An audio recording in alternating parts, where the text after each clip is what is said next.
Traveler, Paimon. It's been a while. As it happens, there is a letter here for you. One moment. Here. A letter? From who? Dear Diary, I'm Kale. I work as a trainee forest ranger under my master, Tainari. I'm also studying at the academia. I've been getting better and better at reading lately. Mr. Alhaitham says that the written word is a crucial medium for exploring the world and understanding oneself.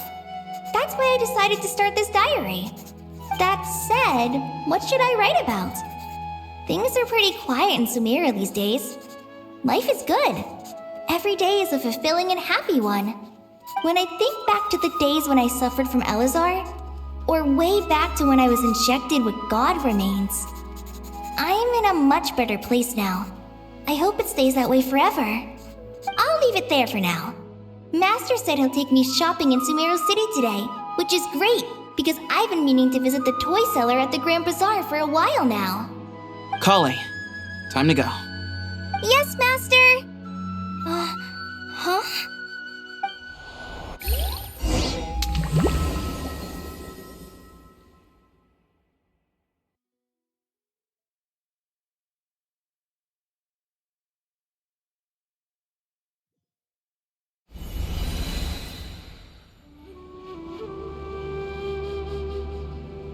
What's wrong, Kale?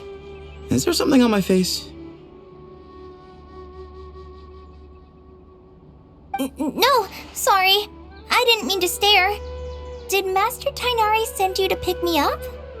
Master Tainari? What are you talking about? Tainari is the General Mahamatra. He's probably busy arresting criminals in Sumeru City. I mean, if that's what floats your boat, I can introduce you, but... Wait, Master Tainari is the General Mahamatra? But what about Mr. Sino? Sorry? Oh, you mean that guy who just joined the Vahumana Darshan? Rumor has it he's the leader of the Temple of Silence. If that's true, it's pretty impressive. Sounds like you've been getting to know more and more people since you joined the academia. That's great, but don't let your forest ranger duties fall by the wayside, okay? What's going on? Sethos is acting like he's my master, and Master Tainari has taken over Mr. Sino's job. Is this some kind of prank? If so, it's a weird choice of prank. But anyway, Sethos doesn't look like he's joking. What is this all about? Hey, you're zoning out again. I'm gonna buy some tools for the rangers. Why don't you stretch your legs a bit? It's been a while since you last visited the city, right? Wait! He's right. It has been a while since I last visited Sumeru City. Was it always like this? I mean, it feels familiar, yet somehow... something seems different. Is this really Sumeru City?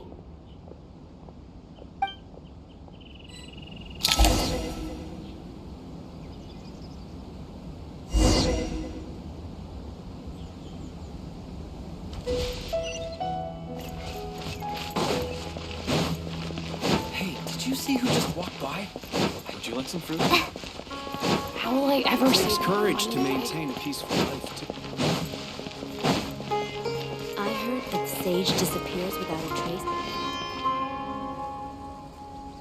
Lord Kabe Bay, did you get a chance to review this month's accounts? Any feedback? You mean the version you sent over a few days ago? Yeah, I took a look when I received it.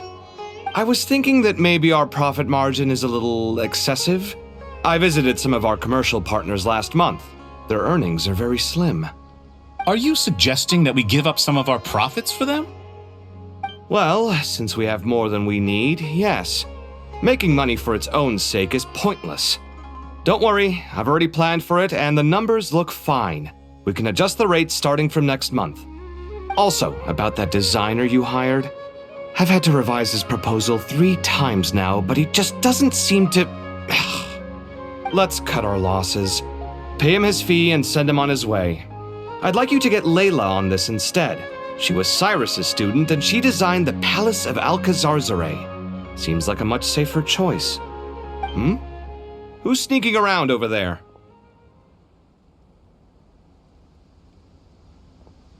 Mr. Kaveh? Do you recognize this person, sir? Yes, it's all right. We've met. This is Kale, Sethos' trainee. He brought her along the last time I went for drinks with him. What brings you to the city, Kale? Is your master here too? No, this is all wrong! Why is Mr. Kaveh saying that too? Tainari is my master, not Sethos! This can't be real. I have to ask someone else. There's gotta be someone else out there who still remembers the truth. Hey, wait! Don't run off! How strange. What's gotten into her today? It's like everyone switched places. I guess I'll keep looking around. I heard that Sage just...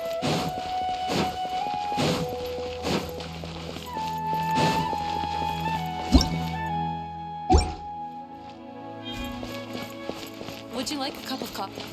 There's some... Lots of visitors today, I see. Welcome all. It's been a while. Hey, Rahman.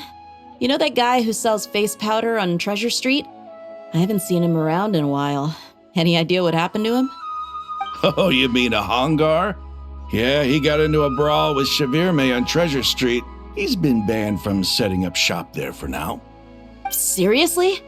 Oh, well, that's a shame. I was planning to pick out some makeup for you. Oh, don't worry about it.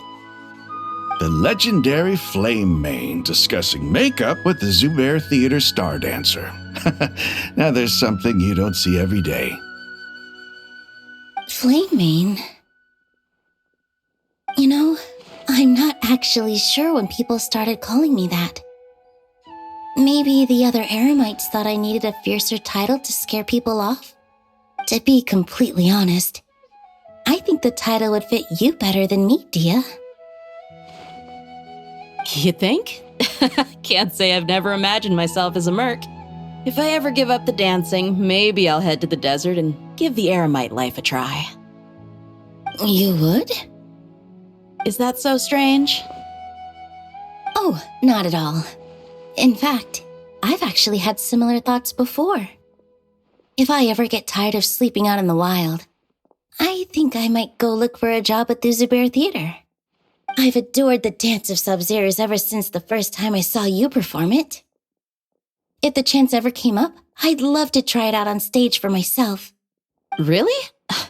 If our manager Sataria heard you say that, she'd hold you to it. Probably grab you by the sleeve and never let you go again. Hey, when that day comes, I'll do your makeup myself. How's that sound? Sure. If the day comes, I'd be honored.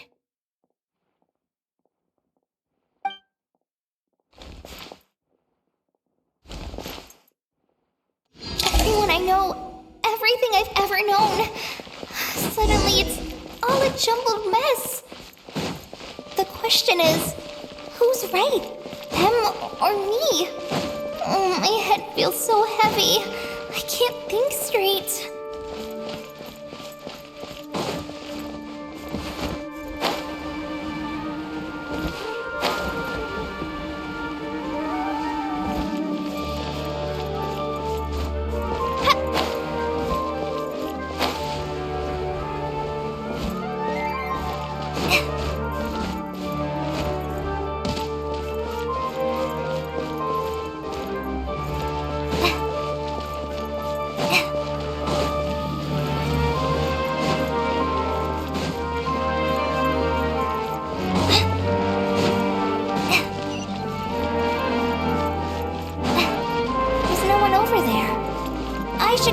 Somewhere else instead.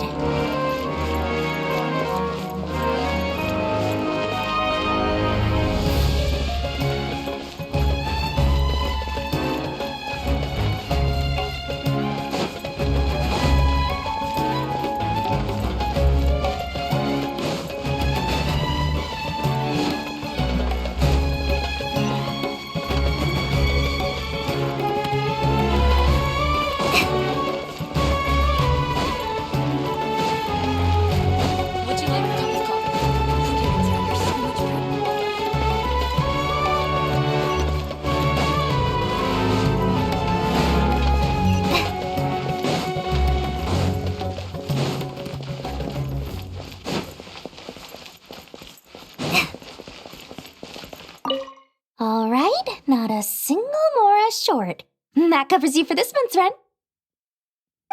What a relief.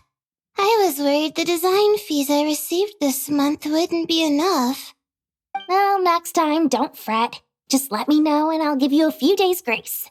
We've known each other long enough for that. Anyway, how are you settling in? I couldn't help but notice that you're staying up late quite often. Yeah, I can't explain it. I just feel more inspired at night. Once I get in the zone, I can race through a whole bunch of drafts, no problem. But what about you? I keep hearing you sighing these days. Is everything okay? Well, it's just... Don't you think this house is a little small?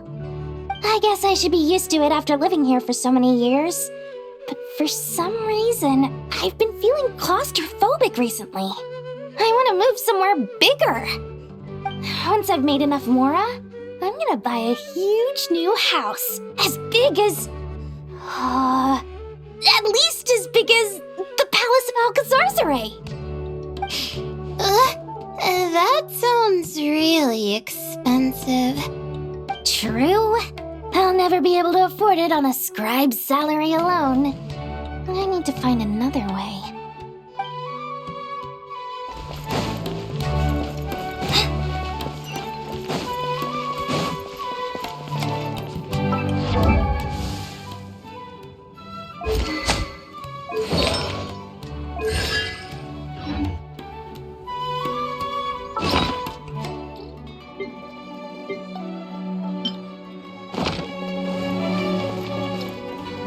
Mahamatra Tainari, we've apprehended the suspect. They say that the fool is prone to blind faith, but the wise man is not immune to it either. Suraj, do you have anything to say in your defense? Tainari, you were the one who turned the sages against me. Just a few words of caution from you was all it took to destroy my research. And now you're trying to stop me again? You should know that mechanical life is the future! We must cast aside our useless flesh and... That's enough. I'm not in the mood to listen to your lunacy. Anyone could tell you how amateur your work is. Karina, Ilias, put him somewhere safely out of the way. Yes, sir. Next on the agenda is... Master? What is it? Wait, did Professor Zahahati send you? She's been encouraging me to take on an apprentice. Might be getting a bit ahead of herself there, though. No, Master! It's me! Kale! Listen to me. Something really weird is going on in Sumeru City. It's like everyone's identities have switched around. You're not the General Mahamatra. You're a Forest Watcher.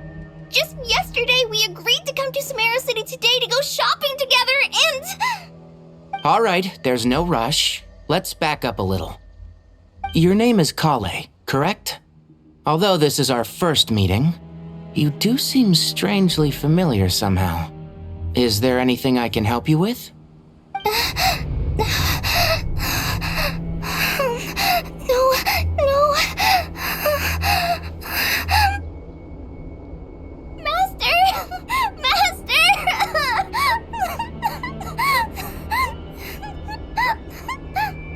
What is it?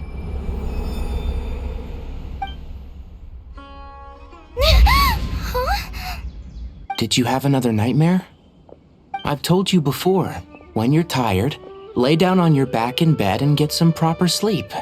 It's much better for you than napping on your front. Poor posture obstructs your breathing, which can lead to all sorts of weird dreams. Now, we're supposed to go shopping in Sumeru City today, remember? Cheer up. I'll take you to Hushang's. I heard he's got some new toys in stock. Go wash your face, take some deep breaths, and when you're ready, we'll head out. Okay. Thanks, Master Tainari. So it was just a dream.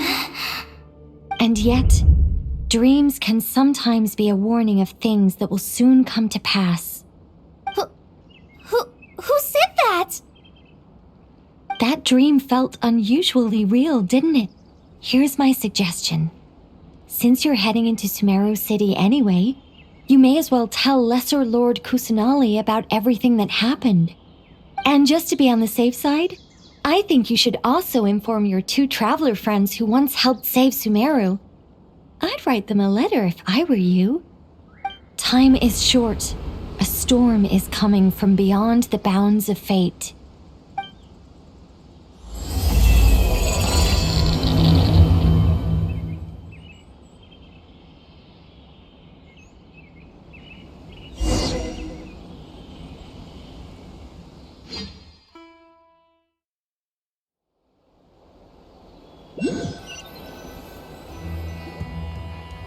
What a strange situation. No wonder Kale was in such a rush to write us a letter. Imagine waking up one day to find that everything around you has changed. You might not even recognize Paimon anymore. Oh, that's a scary thought. Let's get to Sumeru and find out what the heck is going on.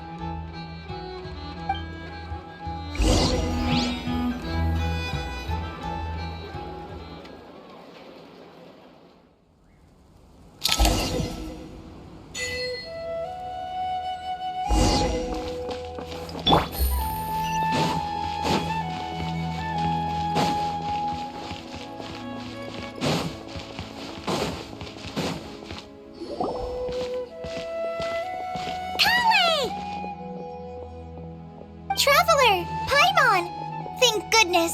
I'm so glad you made it! Of course! We won't let anything happen to you, Kale. So, what's going on in Sumeru City?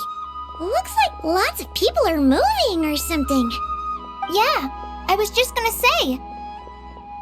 After I wrote my letter, Master and I went to Sumeru City and told the Dendro Archon everything that I experienced, from start to finish.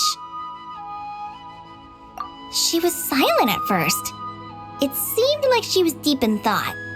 Then the next day, we got told that she was ordering everyone to leave Sumeru City immediately and move to Caravan Rebot. The entire population of the city has to move? Not just Sumeru City. The evacuation also includes Lokapala Jungle, Avidia Forest, Ashavan Realm, and Ardravi Valley. Basically, everyone living in the rainforest must temporarily relocate to Caravan Rebot. Holy smokes! That's crazy!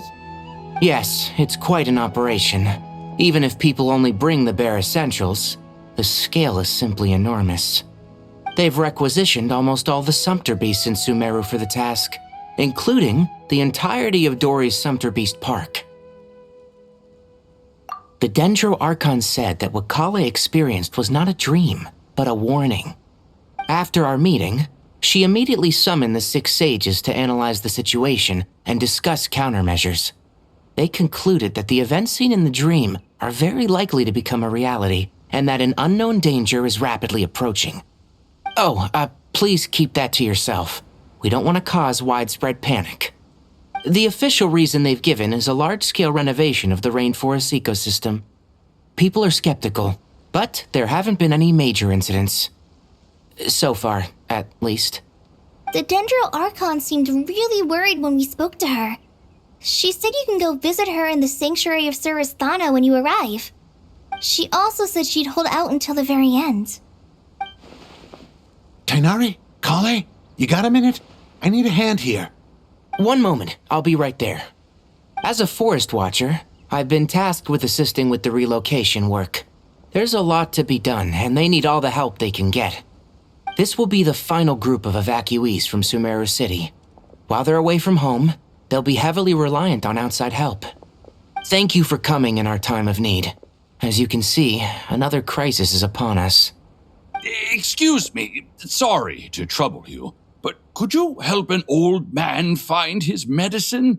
It's buried somewhere in my luggage. Where's my mom? Where did she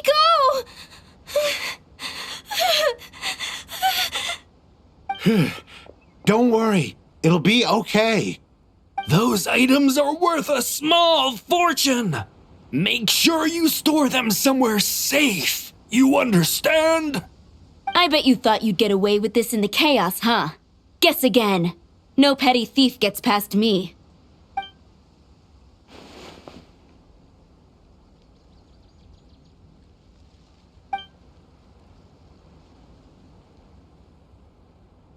We should go help the evacuees. See you around. I'm so glad that you believed me and came all this way to help. It means a lot. Please stay safe. Don't worry. We may not know exactly what's going on yet, but as long as we stick together, we'll find a way through this. Goodbye! Look after yourselves! Will do. See ya!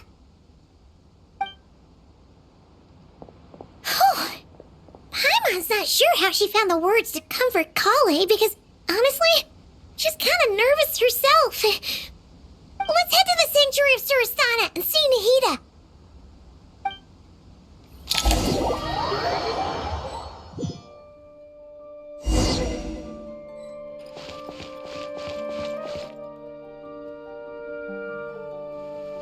Who goes there?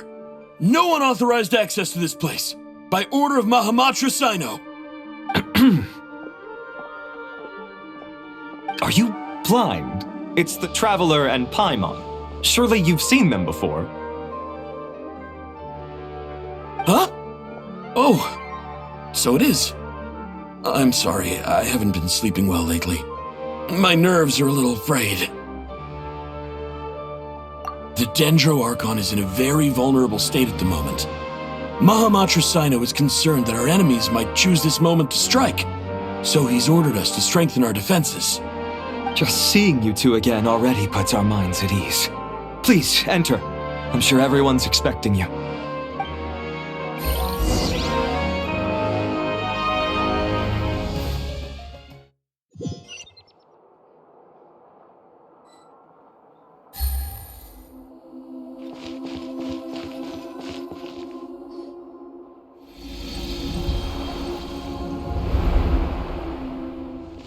Traveler, Paimon, you made it.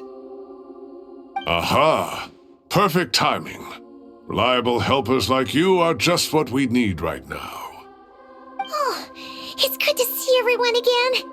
Kale gave us a rough idea of what's going on, but we still have a lot of questions. What kind of danger is Sumeru City in exactly?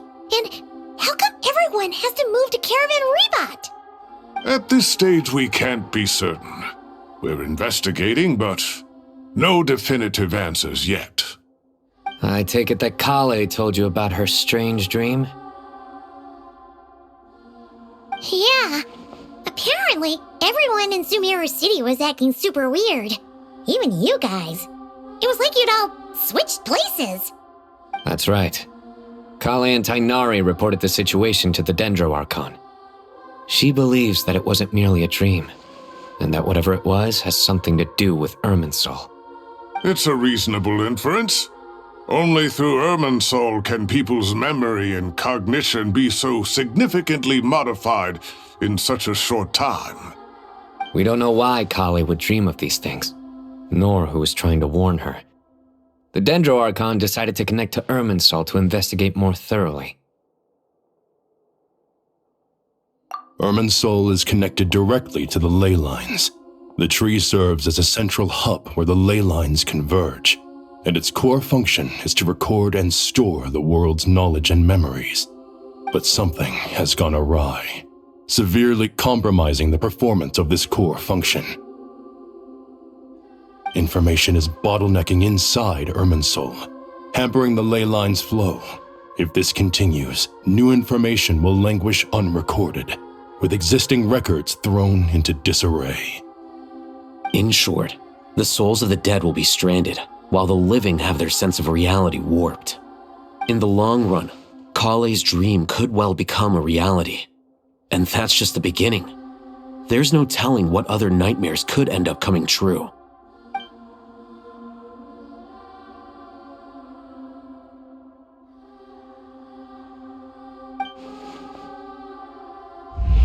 I have come this far, to use my death to open the gates of the ley lines to my people.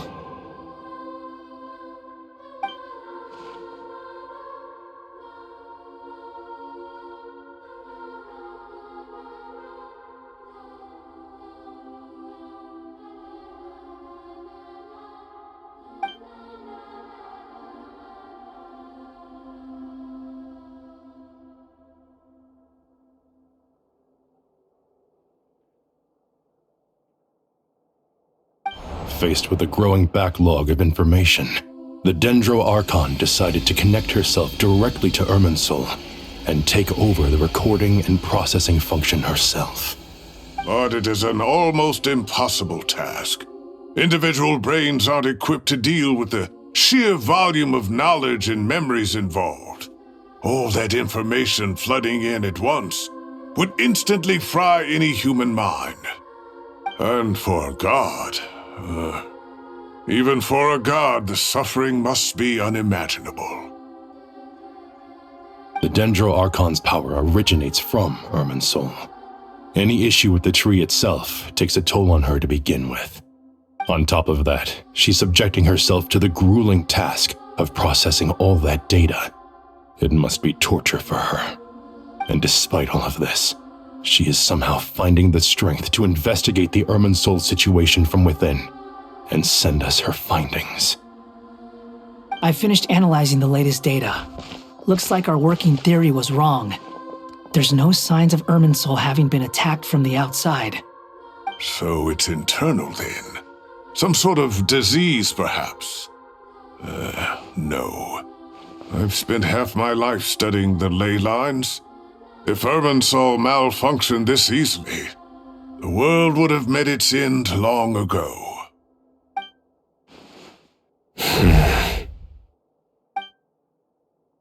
Sino?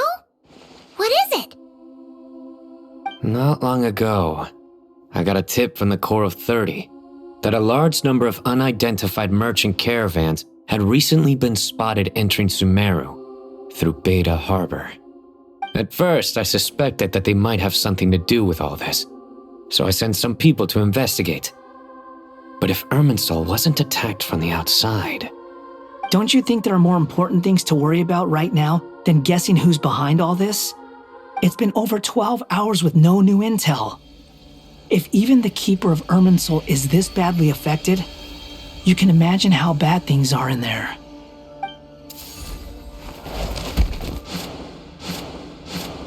Dendro Archon.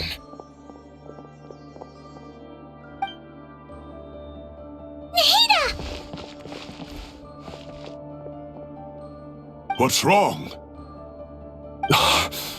Her breathing is weak, and her elemental energy levels are dangerously low. Looks like it's time to move to the backup plan. What's the backup plan? Get out of the city and take the Dendro Archon with us.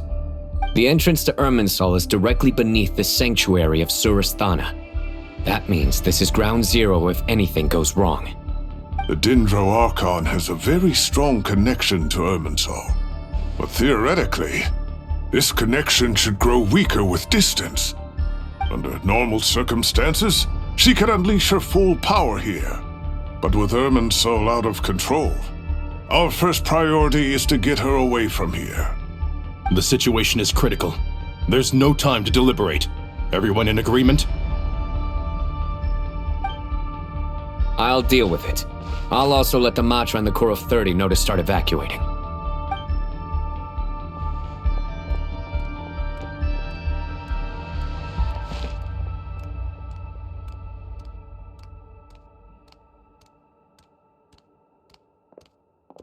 Let's go. No sense grieving when there's nothing more we can do. Agreed. We'll be back as soon as this is over.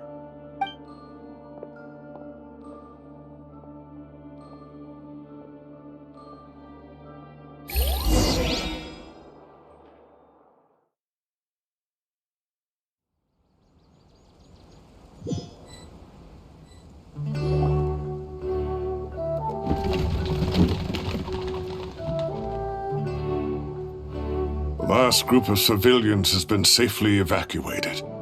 Dendro Archon's carriage will travel with them. Sino and Hat Guy will protect the convoy.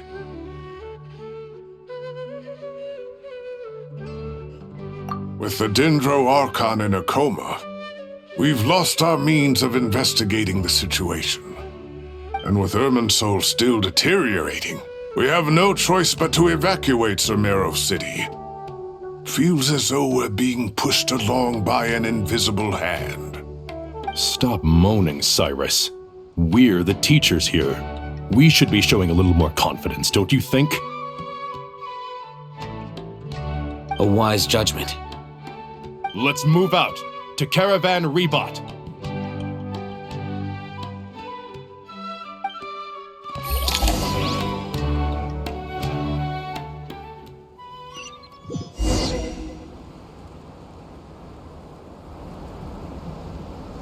Sir, all units are in position. Good. Everything is going to plan. Interfering with Sumeru City is a necessary step, so do not hesitate. The Irminsul situation will not harm you. We need to speed things up here, too. We don't want to keep our client waiting, do we? No, sir. You have my word. Everything will be completed on schedule. They say that fervent ambition attracts the favor of the gods, and with it, a vision. But we appear to be the exception. So, is our ambition not strong enough? Or does it threaten the very foundations of this world?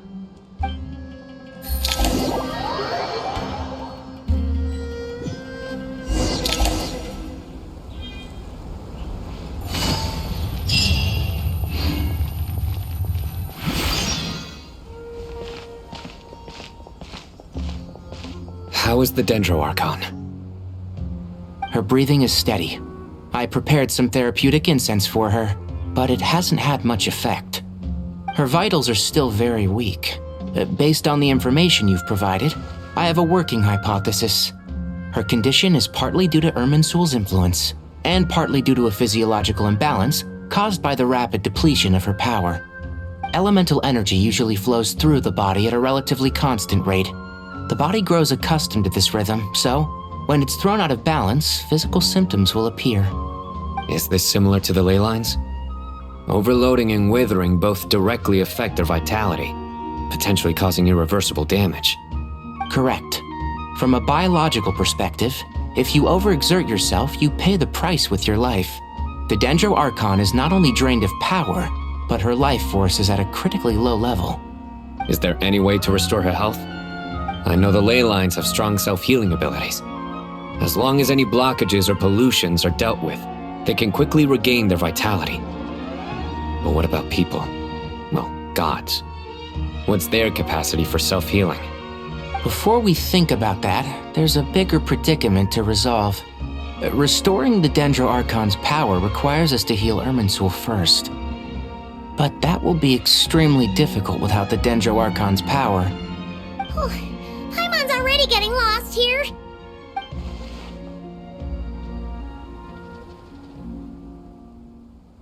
Master Tighnari and Cyno look so serious. I've not heard Master speak in this tone for a long time. Tighnari.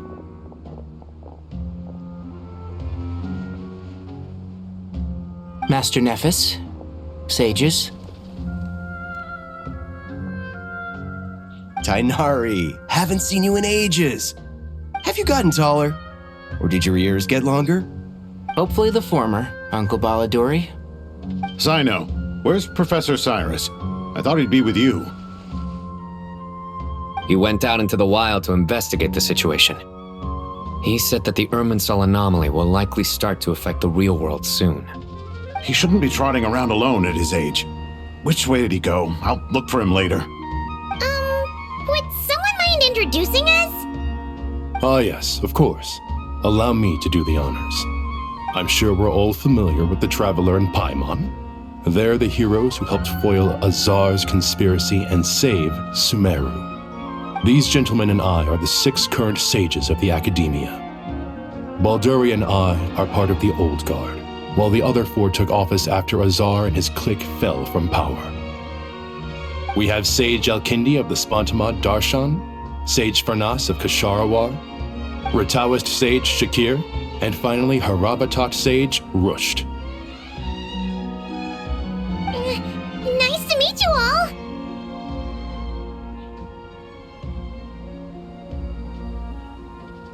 I've heard much about you. Delighted to finally meet you in person. You're younger than I imagined for someone with the power to stand up to fate itself. Thank you for lending your aid to Sumeru once more. Once we're on the other side of this, could we get a photo together? My daughter has a friend named Isak. He's always talking about you two. Of course! No true hero would deny a child their wish. Back to business. So with the Dendro Archon currently in a coma, the people have taken temporary refuge at Caravan Rebot, but they cannot stay here forever. We need to come up with a plan as soon as possible. For Nas, any thoughts? Well, firstly, having reviewed the data, I'm inclined to agree with your assessment. This doesn't look like an attack on Irminsul from the outside. Rather, it resembles a malfunctioning machine. Calculations going haywire and sparks flying. That being said, before we consider how to fix it, we need to understand precisely what has gone wrong. Furthermore, we somehow need to ascertain this without relying on the Dendro Archon's power. We have no direct access to Irminsul. However, we might be able to gather the information we need from the ley lines. Study the branches to learn about the trunk, in other words. Wait, is that what Cyrus is up to? No wonder he ran off to research in the wild. Curse is always one step ahead of me, isn't he? I heard that while in the sanctuary of Surasthana, the Dendro Archon had to serve as the central information hub herself. This is a clear sign the situation within Irminsul might be far worse than we can imagine. Irminsul is vital not just to the safety of Sumeru, but to all of Teyvat. We must be the ones to bear responsibility for this world. To be on the safe side, I think we need to consider some backup plans. Are you saying we should consider a scenario in which Irminsul is completely destroyed? I'm merely pointing out that the possibility exists. You have a valid point. But until worst comes to worst, I believe we should focus our efforts on resolving the Irminsul anomaly and helping it recover. Kale, I understand that you were the first to foresee this crisis. If it's all right, I'd like to talk with you about it in more detail. Of course, but even I don't know how I came to have that dream. If there are no signs of external damage, could it be a stress fracture? Metals tend to suffer from this issue with long-term use, and Irminsul has existed for centuries, after all. It's possible, but surely a stress fracture would be more likely to cause a complete shutdown rather than chaos. Sages, General Mahamatra, sorry to interrupt, but something has come up. What happened? Some citizens didn't believe that Sumeru City was really in any danger. They slipped away and hid during the relocation, intending to return home. How many people are we talking? About a dozen. Sakura found them while on patrol, but they appeared to be suffering from psychosis. For whatever reason, they were trying to kill each other. By the time we arrived, there were only 2 survivors. One was unconscious from their injuries. The other tried to attack us, but was subdued. Where did this happen? Near Yasna Monument. That's not far from Caravan Rebot. Master. I know.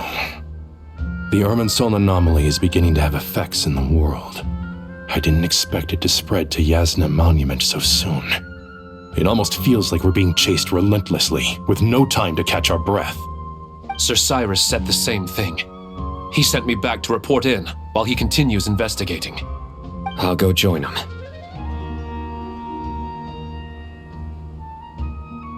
Count me in too. Don't let my age fool you, I can still fend for myself. Very well. Meanwhile, the rest of us will continue discussing our next steps. Get back soon. Take care of yourselves. It's getting dangerous out there.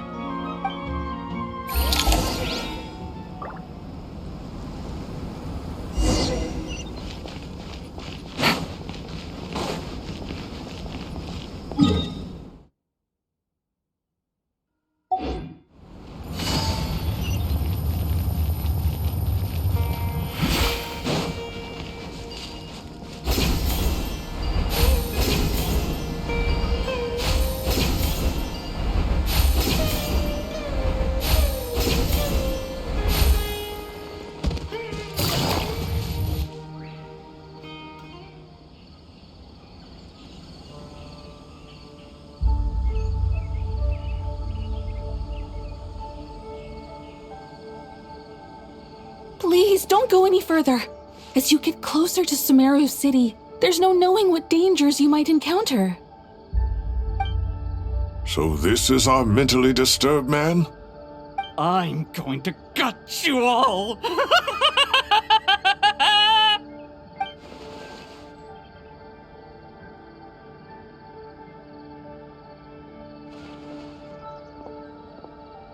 Cyrus, you didn't even bring a single guard?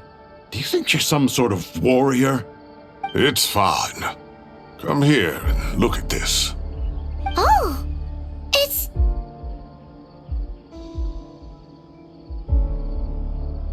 That's right. Flowers that bloom from openings in the ley lines, indicating some sort of anomaly. I don't believe I've ever seen a color like this before. Did you discover it nearby? Not just here. Way over there, too. They're everywhere. There's even more in that direction. How did you ascertain the situation further ahead? Didn't you just say that we can't go beyond this point?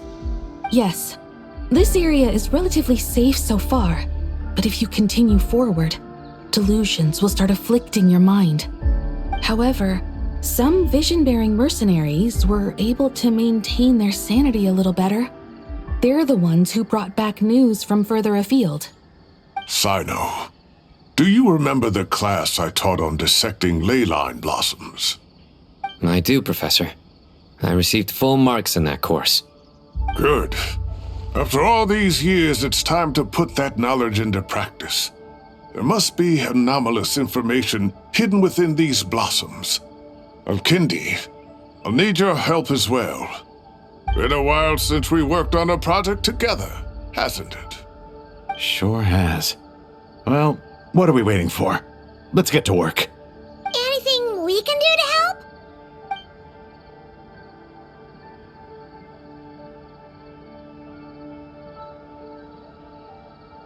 Will you need my help? All right, well, don't go too far.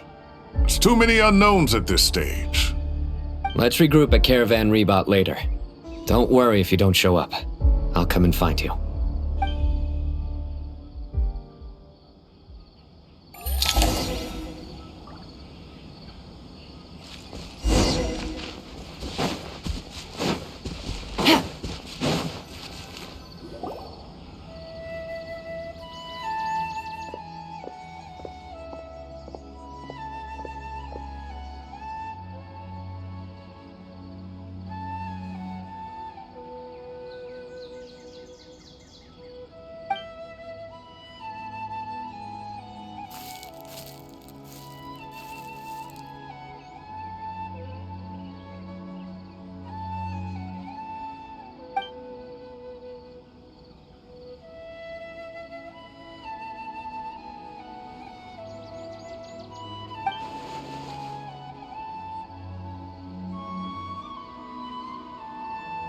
That should be the heart of Oasis. All we need to do is light it with the fire seed, and it'll restore a pep with elemental power. The damage it suffered internally will also slowly begin to heal.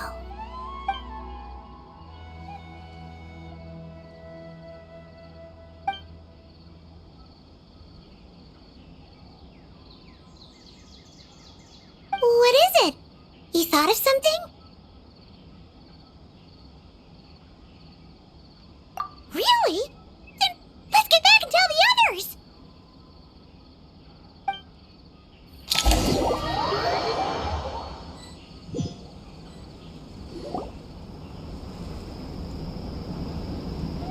Whew. Glad to see you've returned safe and sound. Any longer and we would have gone out looking for you. Well, this is a nice surprise. I'm unsure it feels better with everyone we know here. We've made some progress, so let's start by giving you and Paimon a quick update. By dissecting the ley line's blossoms, we've been able to deduce that although Irminsul is experiencing an anomaly, it has not completely rejected access from the outside. The Dendro Archon has the power to connect to Irminsul, but there's also another way. I assume you recall the devices everyone was wearing when you first arrived in Sumeru? Devices? Oh, wait. You mean... The Akasha terminals? That's right. Of course! It's been so long, Paimon almost forgot all about the Akasha. Wasn't it shut down, though? Yes, but although the system isn't currently operational, the technological infrastructure is all still there. And it turns out that a certain someone gets so bored at work that he's actually read through every single one of the instruction manuals. No prizes for guessing who that was. If praising others is that embarrassing for you, you can simply spare yourself the ordeal. As much as it pains me to say anything nice about him, there's no denying his intelligence. He rarely forgets anything he's read. The Akasha is exactly what Sumeru needs at this moment. Between us, we should have all the knowledge and expertise we need to get it up and running again. But if I recall correctly, doesn't the Akasha need a Gnosis to function? That's exactly right. The Akasha relies on the Gnosis as a power source, and in its absence, we'll need to find an alternative. To tackle this problem, it looks like we'll be relocating once again. Namely, to the Temple of Silence. Ring any bells? It's the only major institution in Sumeru dedicated to preserving the knowledge of King Deshret's civilization. You might find the answers you're looking for hiding there. I agree. There's a good chance. Master Nephis and the other sages have discussed it. As the chaos from Irminsul continues to spread, Caravan Rebot won't be a safe haven for much longer. We have to move into the desert next. The scholars and sages will head to the Temple of Silence, while the civilian population seeks refuge in Aru village. The Eremites will keep everyone safe during the journey, and Candace will be there to receive us at the village. This leaves us just one thing to worry about. That Dendro Archon. She's very weak. We can't afford to wait until Irminsul is fixed. There has to be another way to help her. Huh. Well, luckily, the Traveler had a eureka moment while we were out investigating. Really? Wow, nice one, Traveler. Let's hear it. What say our Amorta experts? Theoretically, it's feasible. From what you're saying, although elemental life and elemental energy have their differences, the Dendro Archon has explicitly stated that she can imitate the power of the former. In which case, as long as Apep is willing, she should be able to convert her own power into a form that the Archon can use. It wouldn't be difficult for her at all. The only problem is convincing her to help.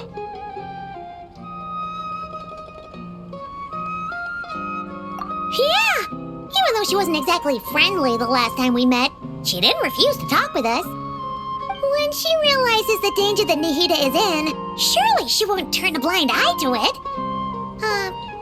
Well, hopefully not. Either way, we're not exactly spoiled for choice here. Hey, it's better than having no options at all. I agree. Without Irminsul's aid, the legendary Dendro Dragon Apep may well be the only living thing in Sumeru who can help our Archon recover her power. There's no time to lose. I'll bring this proposal to Master right away. If he and the other sages agree, we'll split into 3 teams. The academics will go to the Temple of Silence to look for a solution to the Akasha problem. The Eremites will escort the civilians safely to Aru village, and the Traveler and Paimon will take the Dendro Archon to see Apep. There's still a long road ahead, and no knowing if we'll make it. But at least we have a direction now. I'll take it over floundering around in confusion. If there are no objections, then let's proceed. But before we adjourn, I would like to leave you all with some parting words.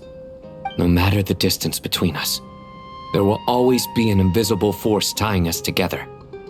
May the bonds forged in the past shine bright like stars and open a new path before our feet.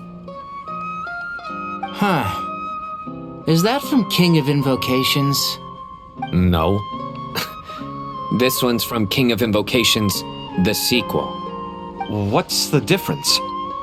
The sequel's much cooler. Couldn't agree more. Well, it was very apropos.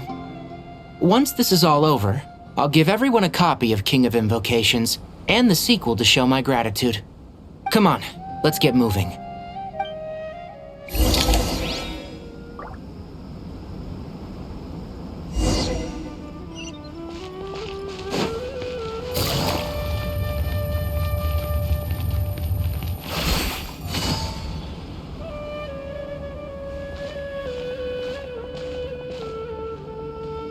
Tighnari has brought me up to speed. I approve of your plan of action, but we can't proceed with everything right away. The people need to rest. For many of them, this will be their first time in the desert, so we'll need to find additional personnel to help escort them. You two, please go on ahead with the Dendro Archon. Let's rendezvous at the Temple of Silence later. No problem. We got this. Words can't express my gratitude, so let me just say, I hope everything goes smoothly for all of us. Goodbye for now. All right, let's get going. If Paimon remembers correctly, the last time we saw a Pep was in... Traveler, Paimon. Could I borrow you guys for a moment? It'll only take a second. Kale, what's the matter? Well, the thing is, Master Tighnari once told me, after you raise a problem, you should think about how to resolve it. But ever since I had that dream, I feel like I haven't been of any help at all. I tried my best to keep up with the conversation, but there was so much new information, I couldn't take it all in. So, I just wanted to ask, do you have any tips for me there? Paimon knows exactly how you feel. But fear not, everything you need to know is right here in Paimon's notes. Sumeru chapter. It's got tons of info about all the things we've seen and heard on our adventures. Some parts are a little simplified, but hopefully it all makes sense.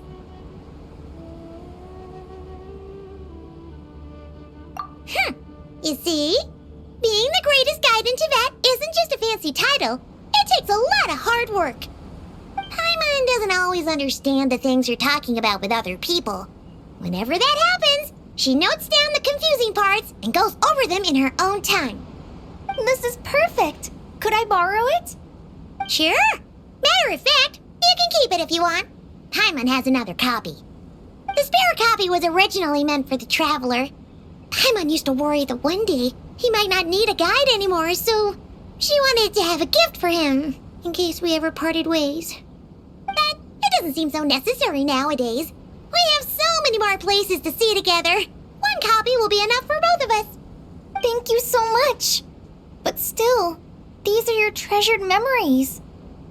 I think I'll make my own copy and then return the original to you. Anyway, that was all. I won't keep you any longer. Have a safe trip. See you again soon. See ya! Alright, time to bring the Hida to see a Pep. Let's hope that old grouch is in a negotiating mood.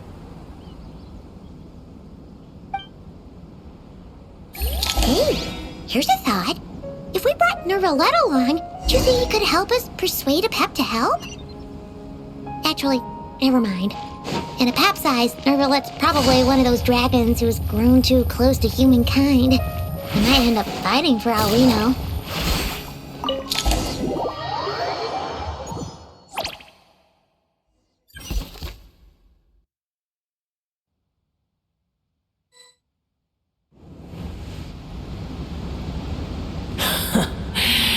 I had a feeling your kind might come calling. The ley lines are in disarray.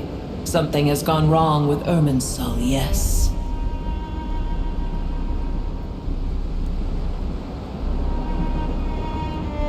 Even from a great distance away, I can sense that Sumeru is headed for destruction. You who took our home from us, prepare to watch as your own world is plunged into oblivion. Oh, how the cycle of history comes to a poetic conclusion. This isn't a joke, Pep! Nahida's in grave danger! Can you please help her? Is she now? Then do explain. For what reason should I lend Boer my assistance?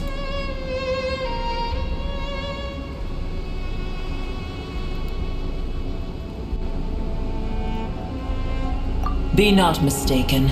The fate of Sumeru is of no concern to me.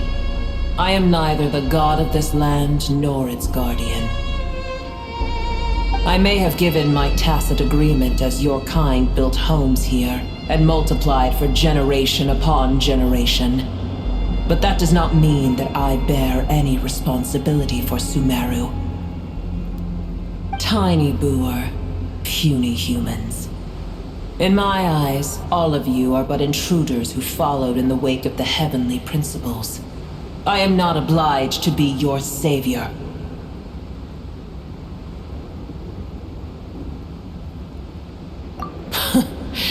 The age of the dragons ended long ago, and the world that replaced it is under the dominion of the heavenly principles. In choosing not to side with your enemies when the heavenly principles' rules began to relax, I have been merciful enough. Do not forget that I have no love for this world you hold so dear.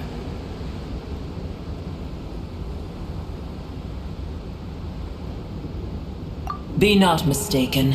The fate of Sumeru is of no concern to me. I am neither the god of this land nor its guardian. I may have given my tacit agreement as your kind built homes here and multiplied for generation upon generation. But that does not mean that I bear any responsibility for Sumeru. Tiny Boer, puny humans. In my eyes, all of you are but intruders who followed in the wake of the heavenly principles. I am not obliged to be your savior. Apep, if you truly despise gods and humans so much, well, after the great humiliation of being helped by a god in the past, shouldn't you be jumping at this chance to balance the scales? Now that is a compelling reason. When El Ahmar plotted against me and I was tortured by forbidden knowledge, it was Boer who saved me from agony. And though I regard with shame the pity of my enemies, to receive aid without repaying it would likewise tarnish a dragon's dignity. Oh, tiny Boer, puny humans. Just this once I shall deign to show you the true power of dragonkind. Whoa! It's happening again! We're gonna get sucked in!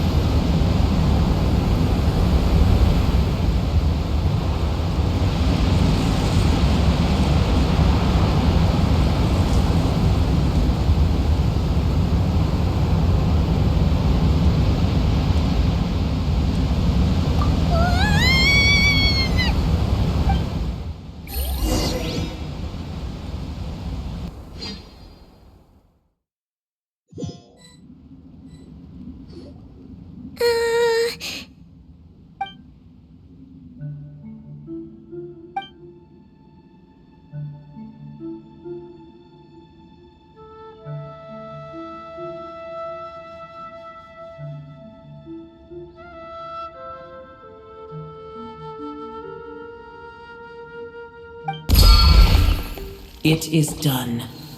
The heart of Oasis is supplying her with life force as we speak. It shall not be long before she recovers. But I should warn you. Boer's existence is closely intertwined with Irminsul. Unless the issues plaguing it are resolved, she will never completely recover her former strength.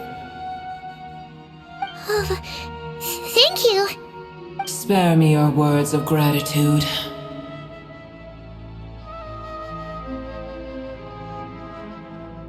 You may also spare me your feigned concern.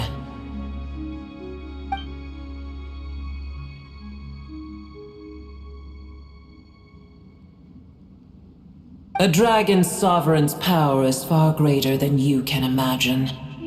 While I was indeed weakened when the heart of Oasis ran dry, providing tiny Boer with a morsel of my life force shall have little consequence for me. Oh, good to hear.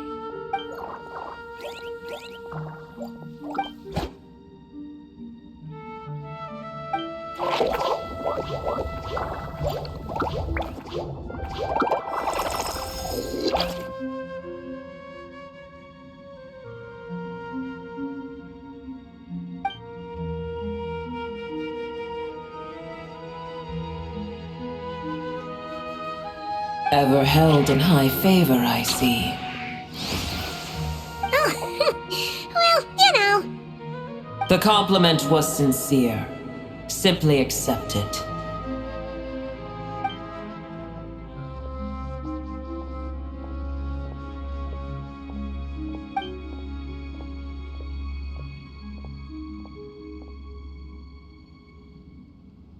I did once. That tree was not planted by the heavenly principles. Irminsul existed before they ever arrived in Teyvat. What? There was a time when it belonged to Teyvat, to dragonkind. Its appearance and function then differed greatly from today. The ley lines flowed with an abundance of a familiar, primitive form of elemental energy. You may know it as the power of the Light Realm. The heavenly principles usurped and refashioned Irminsul, made it serve humanity, and used it to anchor the fate of the world. Yet in the end, humanity has failed to protect it. Heavenly principles, God of gods. It makes me sick. The enmity between your kind and mine can never be bridged.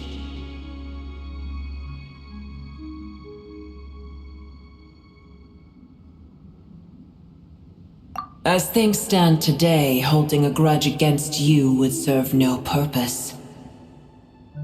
But there will come a day when we reclaim this world for ourselves.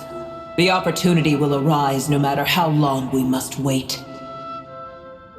I can already sense that far away from here, the Hydro Dragon has wrested his authority from the hands of the usurpers. Though we have yet to meet, I know that we are both preparing for our revenge day and night. Uh-huh.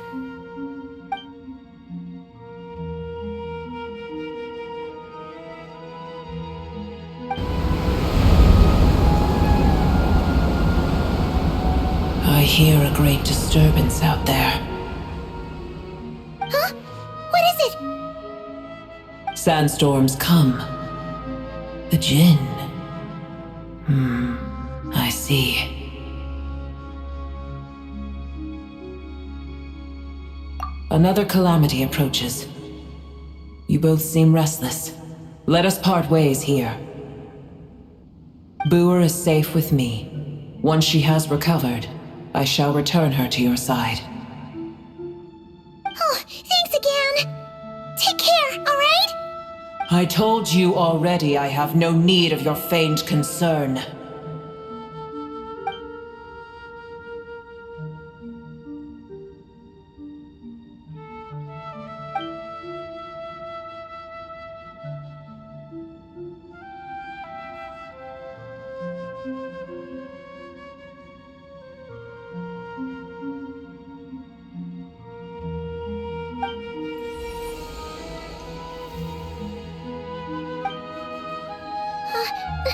Nahida?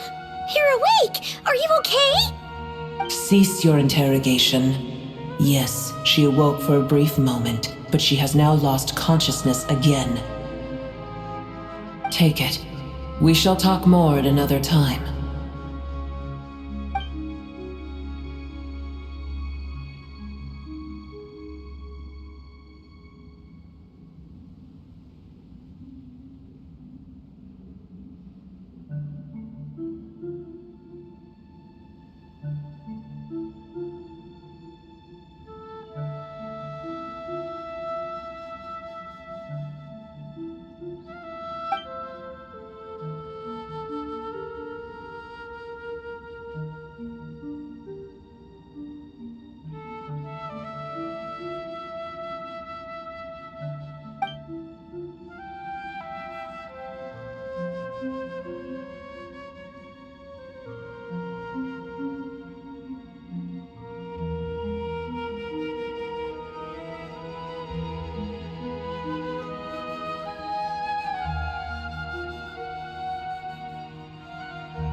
we?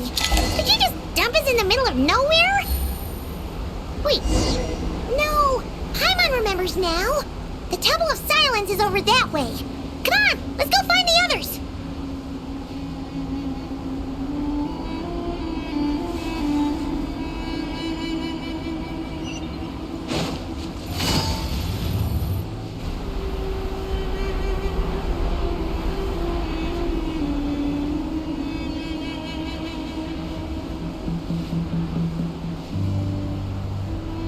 There's no need for everyone to stay here. I'll protect the sages. The rest of you, return to Aru village. Yes, Mahamatra Sino.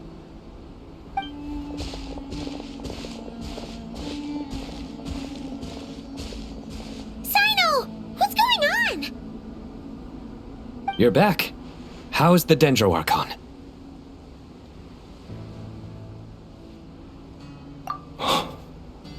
What a relief.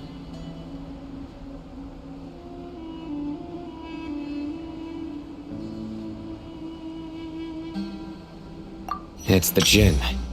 Countless Jinn have stirred up violent sandstorms across the desert, blocking our path to the Temple of Silence. Tighnari and Kale have returned to Aru village to help. The Jinn are being highly aggressive, so both the village and the merchant caravans require protection. It's just one thing after another. Where did all of them come from anyway? In all my trips to the desert, I've never seen anything like this before. As I see it, the only possible candidate is Gurabad. Gurabad? Baladuri could explain in more detail if he were here. All I know is a rumor I've heard about from previous trips to the desert. Supposedly, a great number of dormant Jinn lie sealed beneath that city.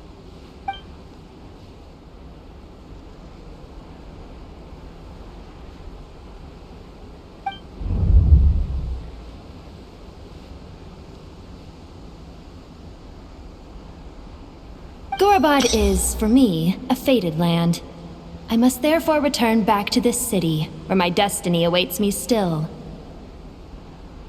My master, I am sorry that I couldn't stay by your side for long, and that I could not have more time to get familiar with you.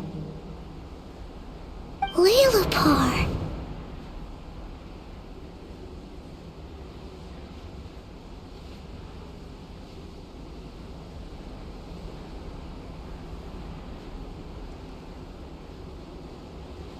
Yeah, we once said goodbye to a friend there. Well, maybe not a friend exactly, but someone we met on the road anyway. She was a strange bottle. If we can find a way to wake her up, maybe she can help solve the situation in Gurabad. Well, be careful. You may find there's more than just the Jinn to worry about. You mean, there are other dangers in Gurabad? It's a sensible assumption to make. The moment we arrived in Caravan Rebad, the Irminsul anomaly started spreading in that direction. Now we've moved to the desert, and suddenly we're plagued by Jinn and sandstorms. To call it a coincidence would be a stretch. Don't worry, we've gotten a lot stronger since our last stint in Sumeru.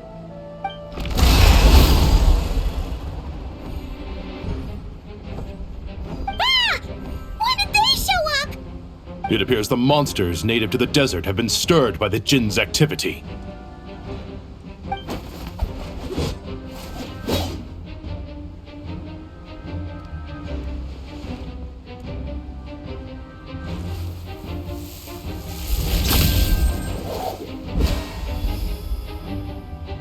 You should get going. We'll take care of things here.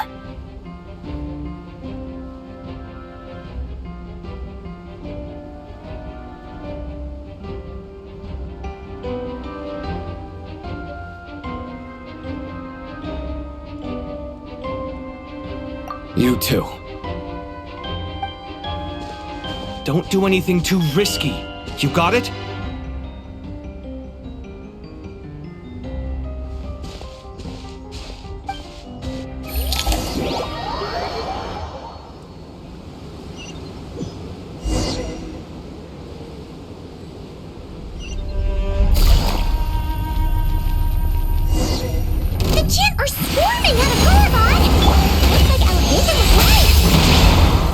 Let's get inside and see what's going on!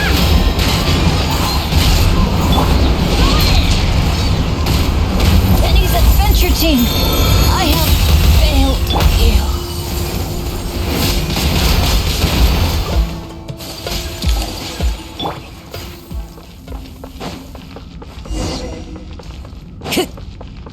They just keep coming! How many of these things are there? We'll never take them all out! Let's just head further!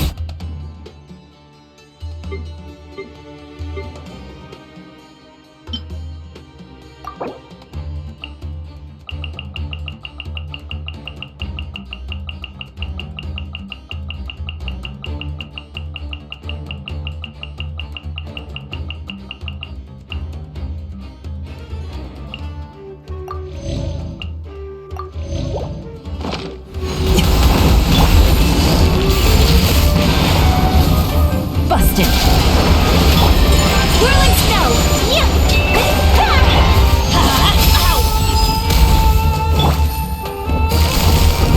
Quietly now. Busted. Let's light it up. Everybody still.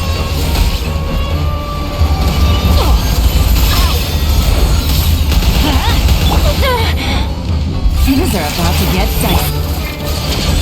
Take flight! Unthinkable! We need to end this. Much remains unfinished.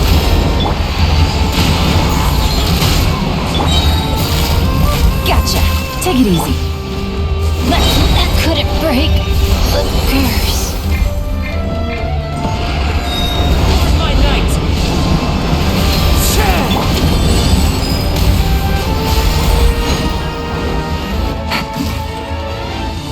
Hit.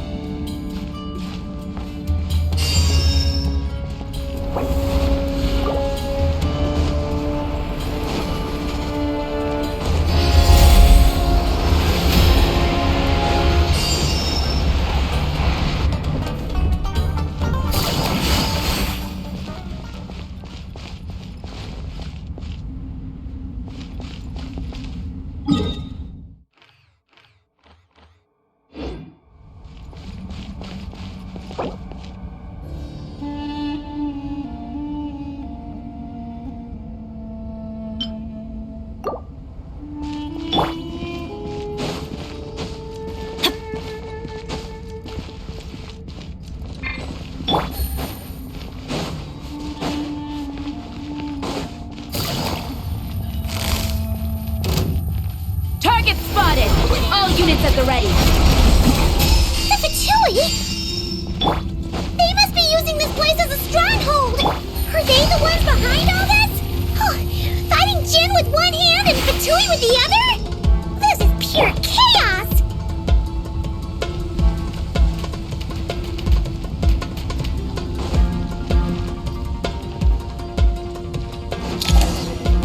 I'm gonna fix your skull!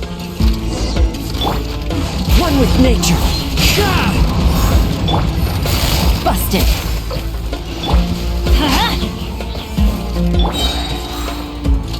Into the wind.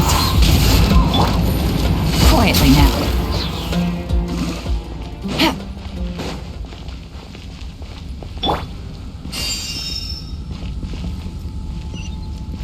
Adventure time.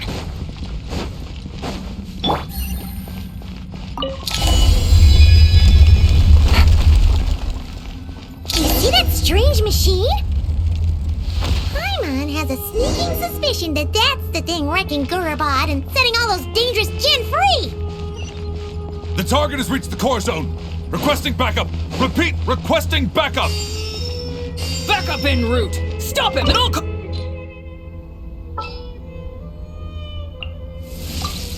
The campaign begins.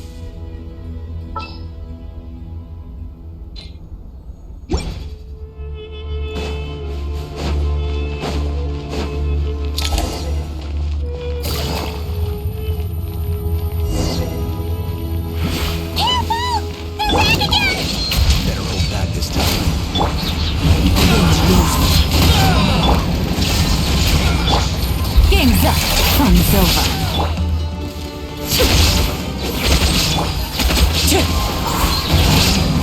Clouds high. The birds call! Busted! Nice one, Traveler! Let's keep going!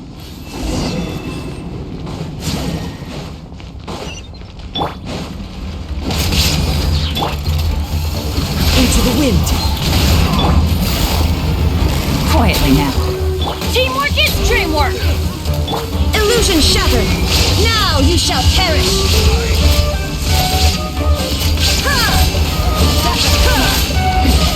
Remove all obstacles. There is no escape. The wind knows me. As one with wind and cloud! Here comes the catch. Inazuma shines eternal.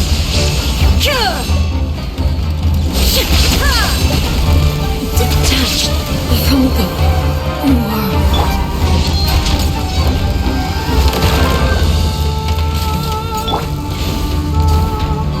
Down! Into the wind! Busted!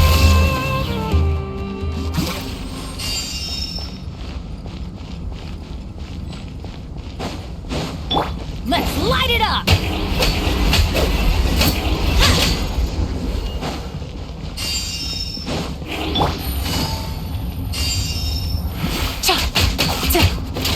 This hunk of junk's gone kaput! Now we can finally... It seems my subordinates failed to stop you in your tracks. Apologies, sir. There is no need to apologize. You did well to hold your ground against such a powerful adversary for as long as you did. I must commend your courage and perseverance. So, you're in charge here, huh? First the problems with Irminsul, now this mess in Gurabad? Are you the ones responsible for all this? I'm afraid I cannot answer that. I assume you aren't naive enough to expect answers from an enemy. Oh, this guy is so snooty! However you want to spin it, you're clearly involved in this somehow. So you can either start talking, or we'll have to make you talk. Let's get him! Traveler, what's wrong?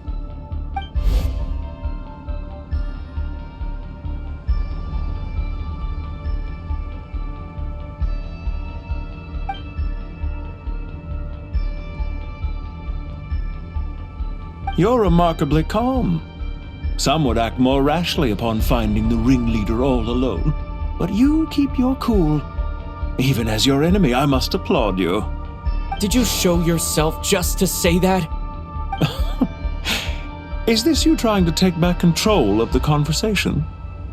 Unfortunately, I really don't have anything to say to you.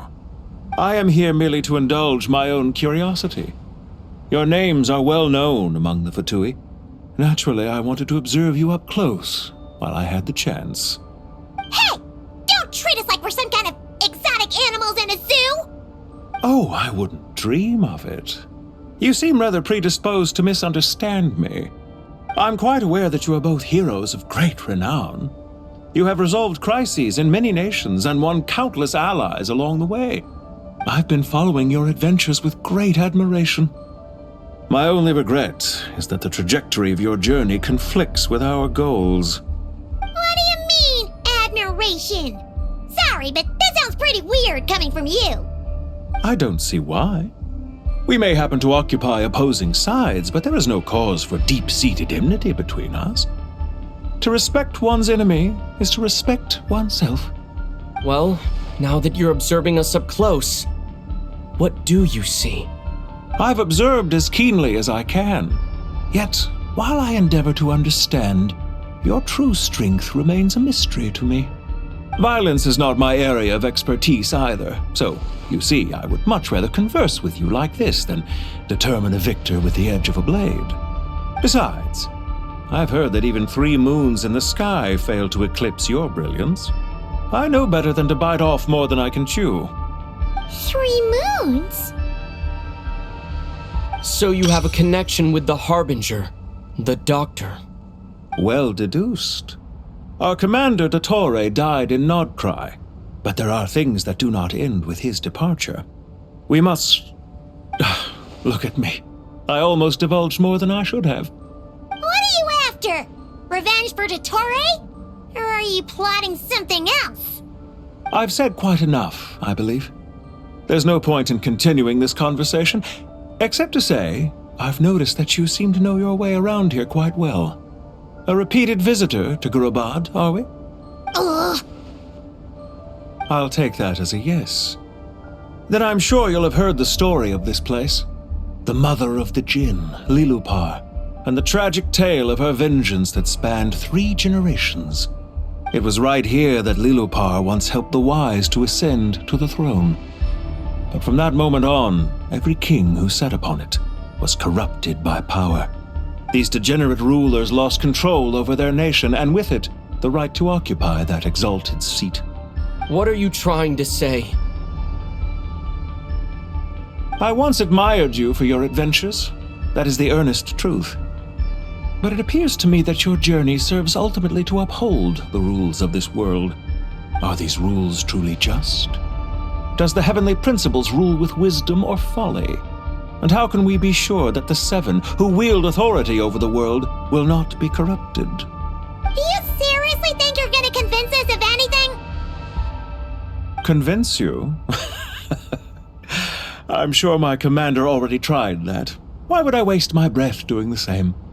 If a few words from a stranger were enough to make someone completely change their stance, it would only prove that they never had a firm will to begin with. I am merely stating my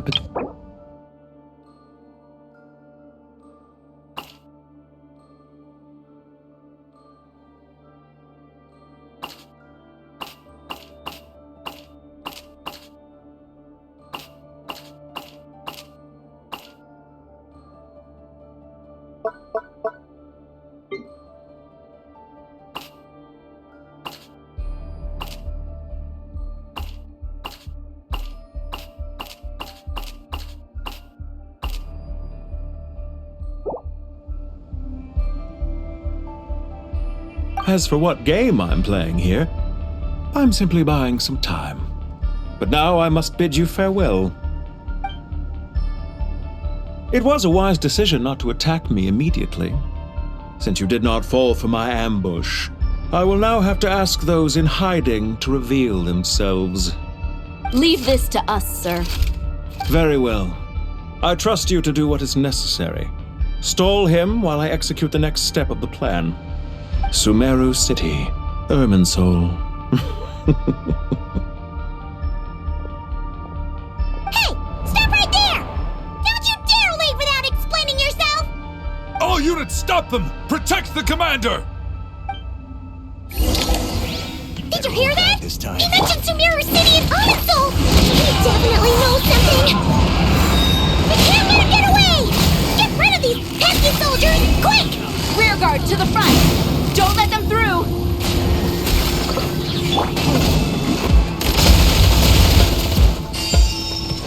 Adventure time! Teamwork is dreamwork! There's nowhere to hide! Quietly now. Get that thing in position!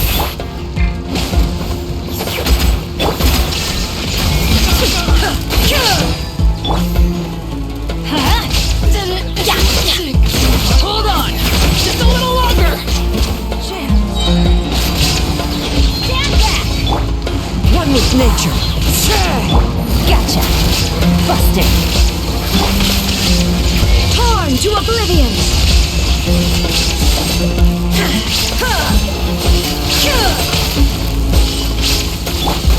Into the wind.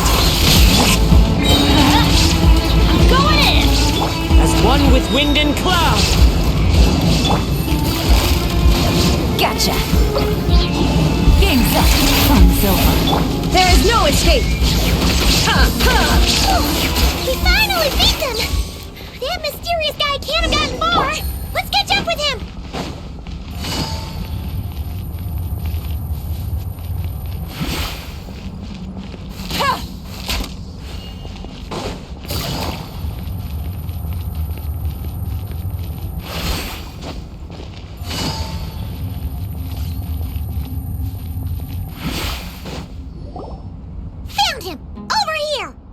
You're very persistent. Hey, you! Stop running and explain yourself! What are you trying to...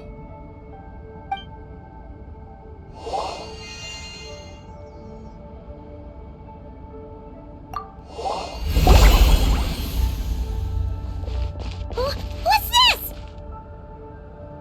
Relax. A small trap like this won't be enough to hold you. The sandstorms from Gurabad will die down soon enough, but this small window of time was all we needed to launch the next phase of our plan.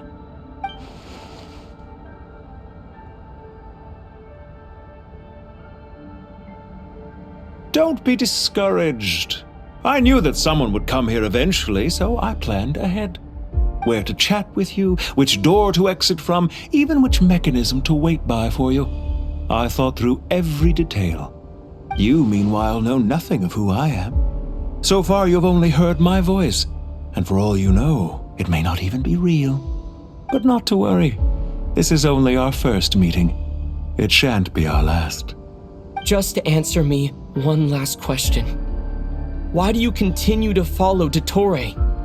He has conducted countless cruel experiments, even on his subordinates. Follow isn't quite the right word. Let's just say even those you see as villains have their friends, even if they aren't the most sincere of friendships. When any set of rules is established, there will be those who benefit and those who lose out. People will do anything to justify what they have gained or escape from the hardship imposed upon them. Neither he nor I are tolerated by the rules of this world. We were both searching for a new order. Our ideas of the final form that should take may have differed, but our journeys took a shared path. Goodbye, Traveler and Paimon. I wish you a timely escape, albeit not too soon. I will need a little more time to prepare, after all. Hey! Come back! Wait, this dark wall. We've seen these on our adventures before. It swallows people up! Oh, I'm sorry. She shouldn't have jumped the gun! Oh, okay. He may have fooled us this time, but we'll get it back!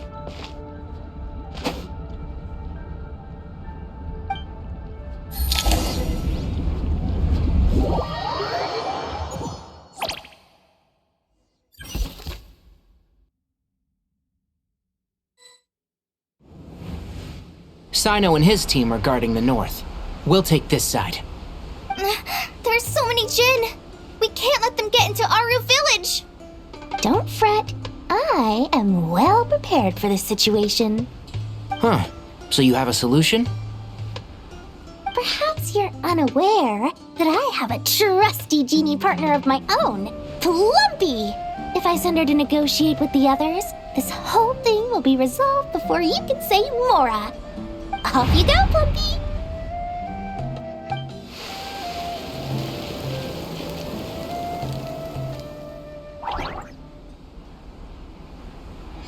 Come on, what's the holdup?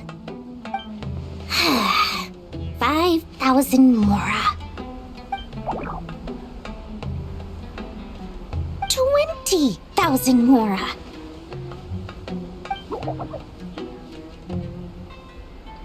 100,000 Mora. Final offer. Ah, so she's a hired partner.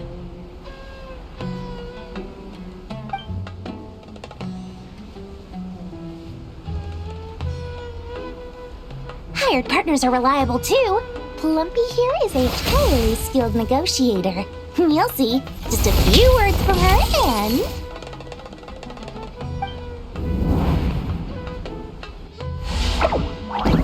Plumpy! Don't you Jin have any respect for the rules?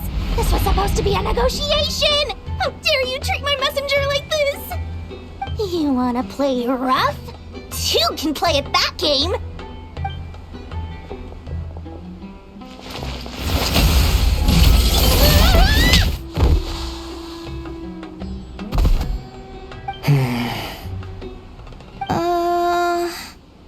Looks like it's up to us now. Be careful, Kale. Yes, Master.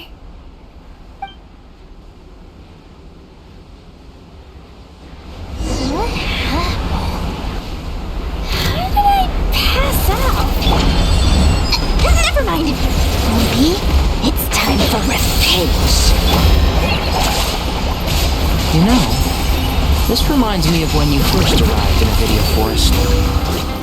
You were trying to help a child retrieve a lost toy when you stumbled upon Spinal Crocodile territory by mistake. Yeah, I remember. Our first time fighting side by side. Fighting side by side? I seem to recall swooping in to rescue you with a team of forest rangers. Please stop.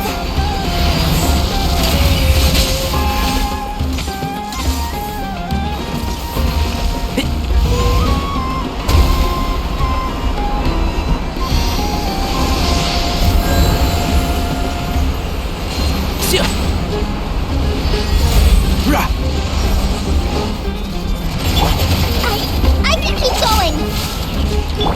One with the forest.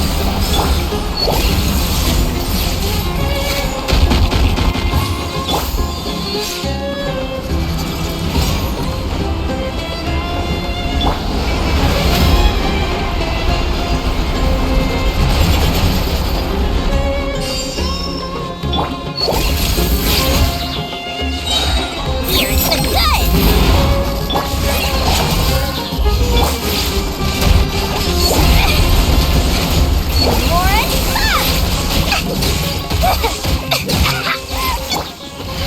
Let's nip that in the bud. Oh!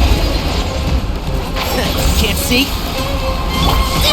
Don't touch me! Just like we rehearsed! Keep up.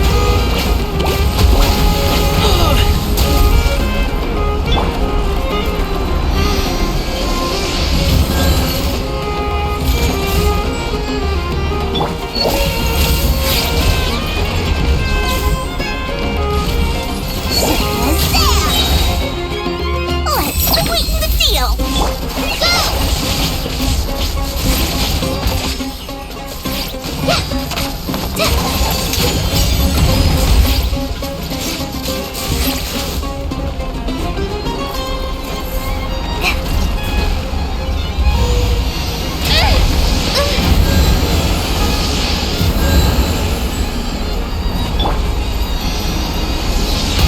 I've not finished my research.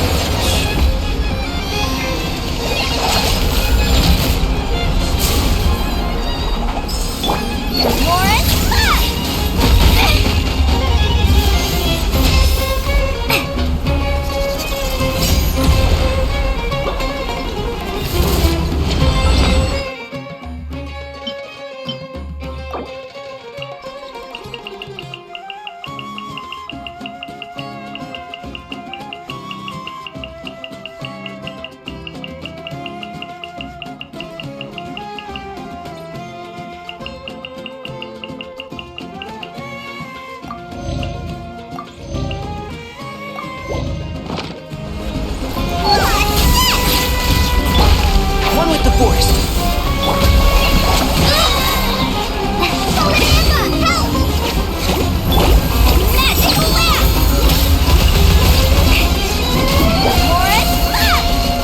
And shroud. I'll uproot you. There's too many of them! I can't believe I used 12 rare items in one battle!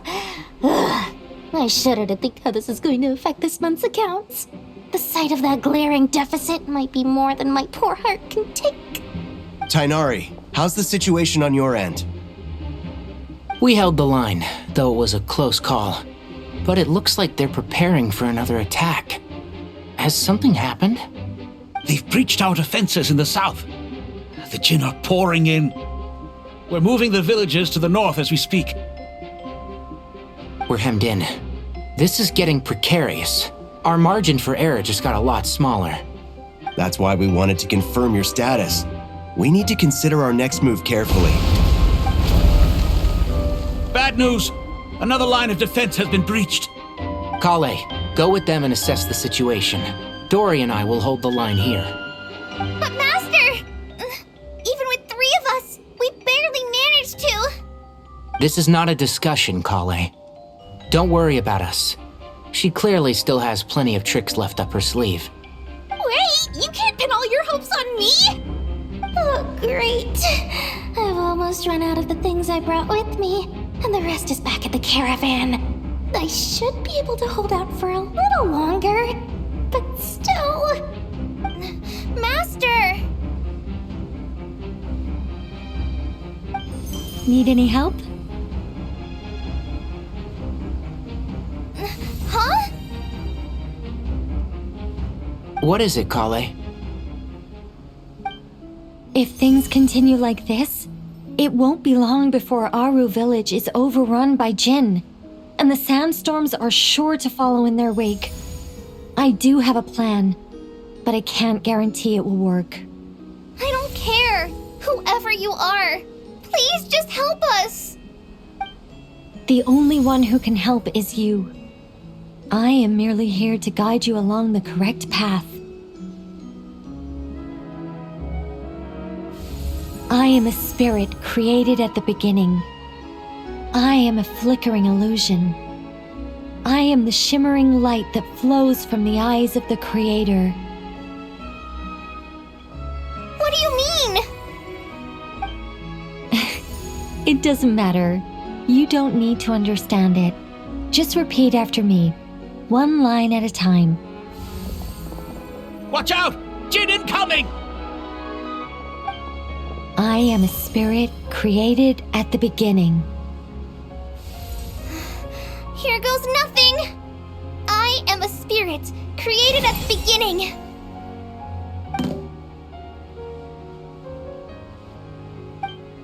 I am a flickering illusion.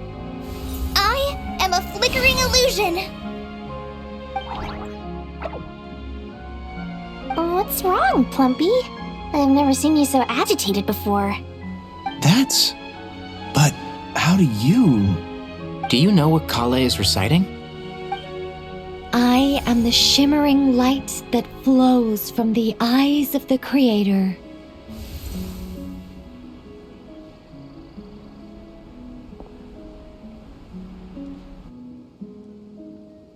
I am the shimmering light that flows from the eyes of the Creator!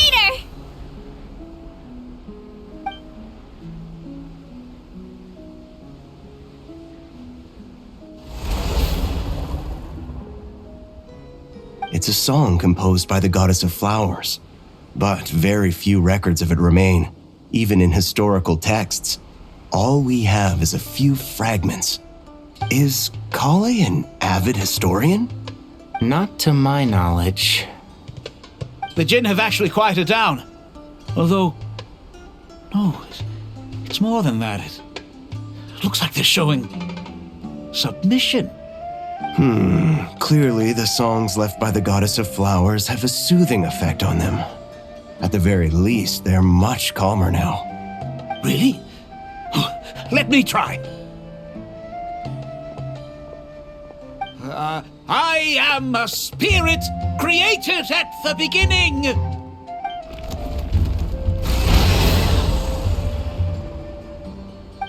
Don't stay away. I'll stop. It seems like the song only works when Kale recites it. But why? Kale.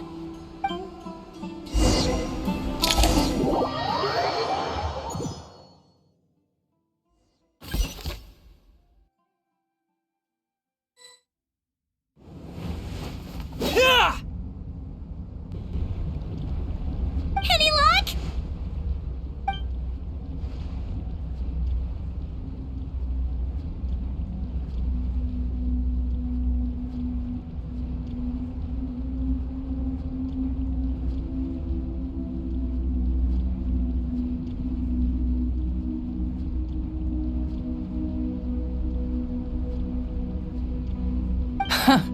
When I heard that loud rumbling in the distance, I thought the shifting sands had bust open the gates to some ancient treasure vault.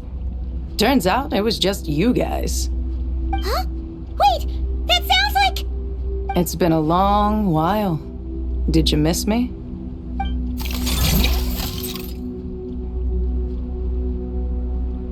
Jet! Ban! save the catching up for later. First, I gotta get you guys out of there. This should be the right mechanism. Ben, can you handle it?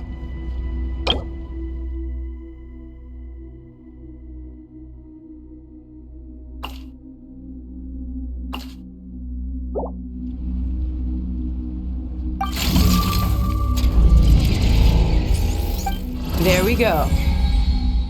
Come on, let's leave this place.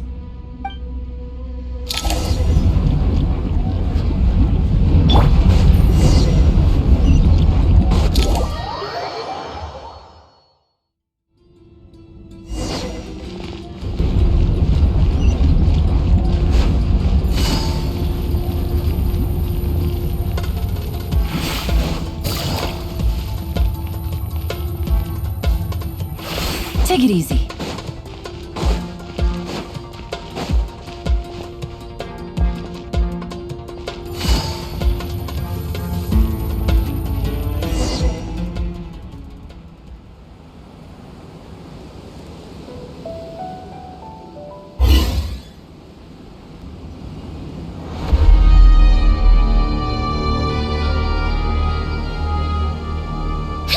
Those Fatui sure made themselves scarce. It's like they were never here! The Fatui? They came to the desert again? Yep. No idea what they're planning this time. They were being very coy about it. How have you been, Jet? Well, since we last met, I've started my own band of mercs. We've actually made quite a name for ourselves. Oh, yeah. On a slightly different note, I have some good news. I finally took care of Mystrix. Not much to write home about. It was just another day. Found his hideout. Dragged him out of his cozy little bed. He tried to talk me into seeing his point of view, as usual. But I'm way past that by now. There was nothing he could say to save his life. What about you guys? Bet you'd forgotten all about me and Ben, huh? Of course not! We're super duper best friends! Wow. Sounds like I should make time to visit some other nations too. Anyway, what brings you to Gurabad? Oh, right. I almost forgot. We're here to look for Lilupar. Oh, that bottle? Yeah! We need her power to calm the Jinn and stop the sandstorms.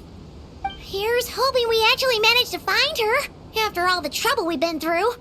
Surely, with everything's been going on in Gurabad, she must have woken up, right? Only one way to find out.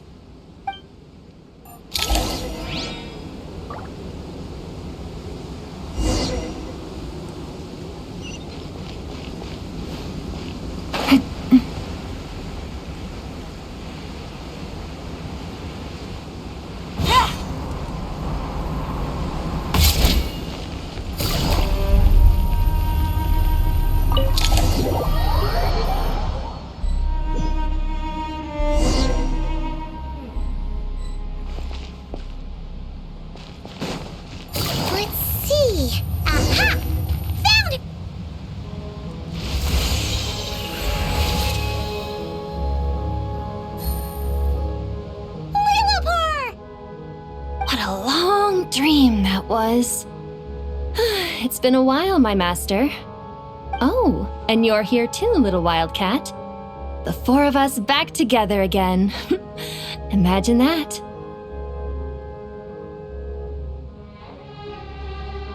After we last parted ways, I merged with the land beneath Gurabad to suppress the dark calamities stirring in the depths.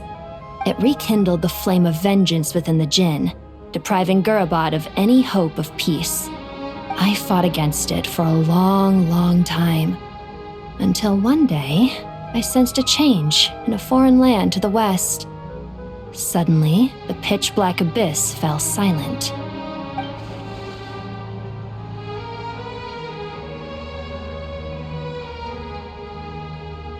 Once satisfied that that dark power could no longer bewitch the Jinn, I too fell into a deep slumber, from which I have only now awoken. Why have you returned to Gurabad, my master? And why is my sand-swept homeland in disarray once more? Well, basically, Sumeru's in danger and a lot of our friends are affected. Some bad guys messed around with Irminsul and now they've released the Jinn in here. We managed to chase off the culprits, but we have no idea how to seal this place back up and stop the sandstorms. Child's play. I shall quell the Jinn and scatter the storms. Thank you, Lilupar. No need to thank me, my master.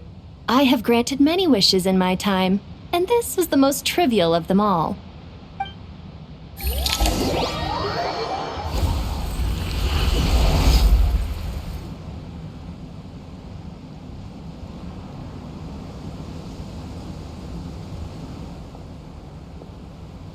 The sandstorm's gone. The sun shines bright again.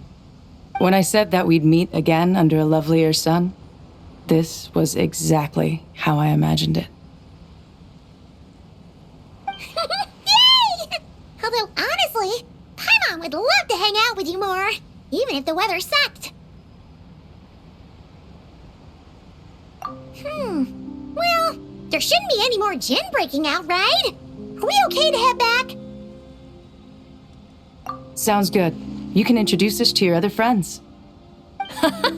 Another adventure begins. Lovely.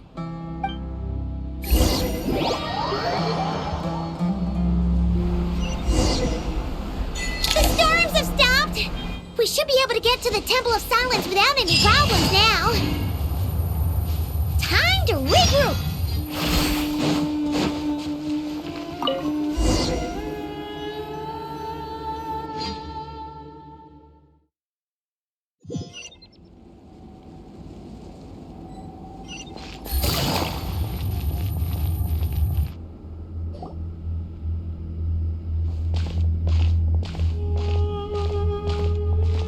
So, this is the Temple of Silence. I've heard the Nagarjanites mention it in passing, but I never imagined it would be this big. It's colossal.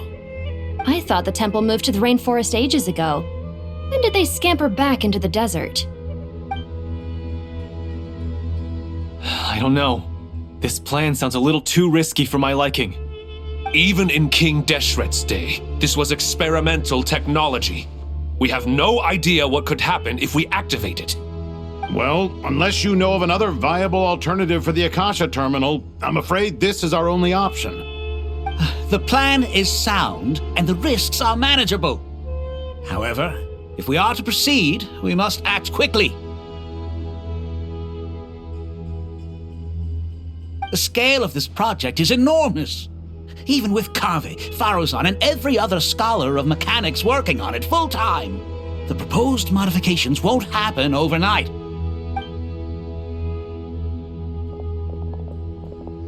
You're back. Everything all right? And who are they?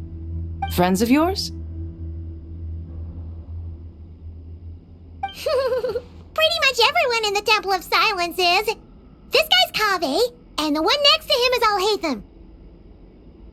Hello, I'm Jet, and this is Lilupar. Oh, a famous name from the history books. Pleased to meet you. A friend of a friend is a friend of mine, as they say. Who's they? Huh? Do people not say that? Not in the desert.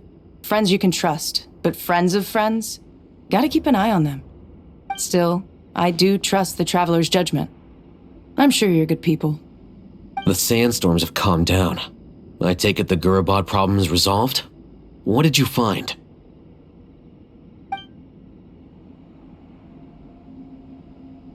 And after getting all smarmy with us, he trapped us there. Luckily, Jet used the mechanism outside to free us, and then we got Lilupar to put a stop to the chaos. Wow. Thanks for being there to help them.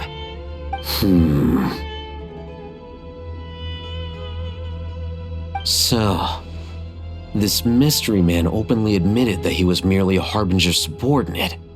Yeah? Is there something weird about that?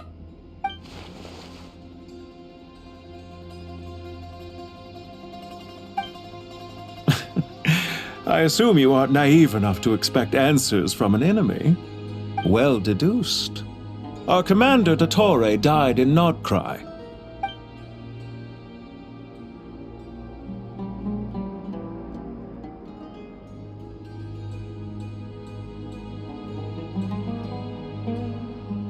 Are you wondering about his true identity?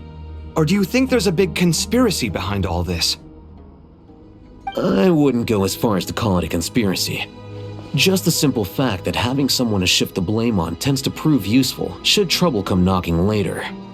The most important thing for now is to solve the immediate problem. Perhaps that man knew you wouldn't have the resources to investigate his background and so didn't put much effort into disguising himself. This is all getting a little cryptic for me. I'll let you guys talk while I take a walk with Lee Lupar. Jet? Aren't you with the Blazing Beasts? What a coincidence. Didn't expect to run into you here. We're mercs. You can run into us anywhere. Who's this with you? So, did you find the solution you were looking for in the Temple of Silence? You bet we did. This place is incredible. It has everything. So far, we've discussed a plan and verified its feasibility. Building a new system from scratch is out of the question. So our only option is to modify the Akasha using certain resources we hope to find in the mausoleum of King Deshret. According to certain sources in the Temple of Silence, there is a core device in King Deshret's mausoleum known as Aru. Little is known about this device in academic circles, which suggests it was hidden quite effectively. If these sources prove correct, the energy contained within Aru may be sufficient to power our Akasha renovation plan. However, this raises difficult questions regarding technological integration. The sages are still debating it. Yeah, but I'm sure they'll reach a compromise once they've argued it out. The people of the rainforest are always cautious when it comes to desert technology. But times of crisis like this leave us with little choice. Wait, Paimon has a question. Is this the same Aru we've heard of before? It's sealed off, right? Some sort of prison where the Goat King, Ibis King, and Crocodile King are locked up. Well remembered. Yes, that's exactly right. According to our records, Aru was the most brilliant creation King Deshret ever conceived of. Built by divine and mortal artisans working together. It was a miraculous accomplishment, and it lies hidden deep within the king's mausoleum to this day. That being said, what Aru actually does and why it was built, those are deep secrets we are not privy to. Until recently, I wouldn't have been optimistic that the place even exists. The only reason I'm inclined to believe it now is because we heard it from the Ibis King Thoth himself at his temple. The tale of how the 3 retainers of Al-Akhmar were imprisoned in Aru. Paimon totally gets that. When Paimon first heard about it, she thought it sounded pretty unbelievable too. Do you guys still remember that? The Ibis King told us they were trapped in Aru and that they had to answer 3 questions to get out. I think I remember. What causes our rise and fall? What obliterates love and hate? And what determines truth and falsehood? Those were the 3 questions, right? Yeah. If only Nefer were here. She's dealt with the Ibis King before, so she might know more. Oh, Nefer is a friend we met in Nod-Krai. Nod-Krai? Funny. She showed up here earlier. Huh? Yeah. Had another lady with her too. Both said they knew you. They contacted the sages, claiming they might be able to offer some assistance. Really? They came here to help out? Yes, really. It was just before you got back. One of them said she's made Nod-Krai her home. If she's the person you were talking about, then... Looks like betting on Aru was the right choice. See? They're right over there. Nicole! Nefer! Why, hello! We're here to help.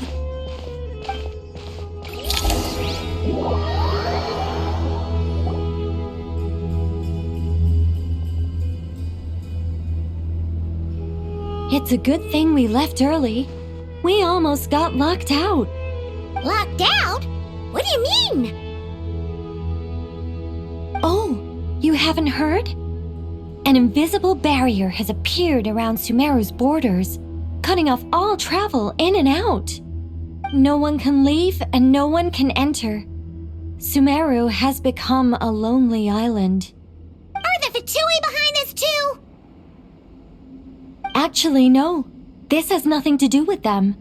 I suspect it's a defense mechanism within Irminsul itself. Irminsul is the source of Teyvat's ley lines after all, and Sumeru is the nation closest to it. I imagine this function was put in place to seal the entire region off in the event of serious damage, preventing the disaster from spreading to the rest of Teyvat. It may have been implemented long ago. But doesn't that mean that the people here won't be able to escape to other nations if the anomaly keeps spreading? Currently, that does appear to be the case, which is precisely why I am here. This is a critical moment for the world, and Sumeru is the eye of the storm.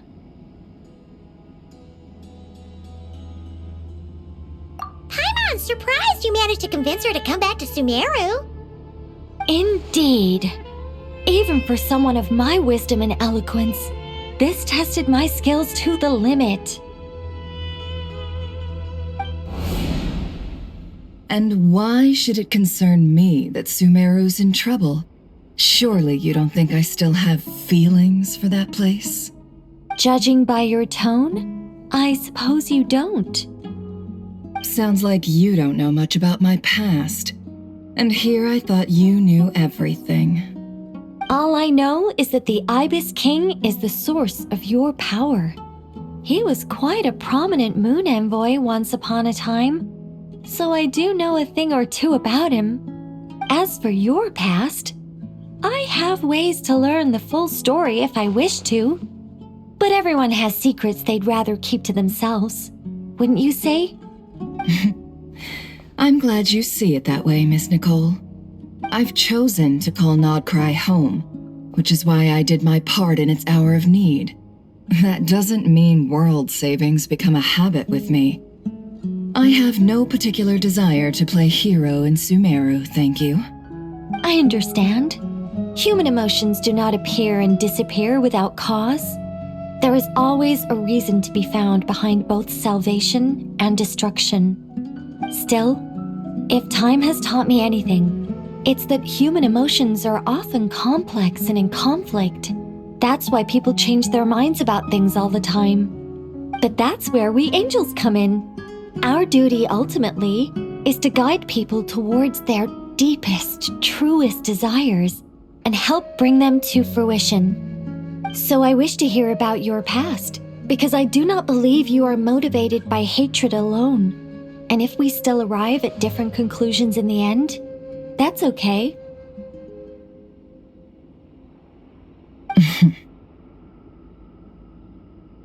I refuse. Wait, what?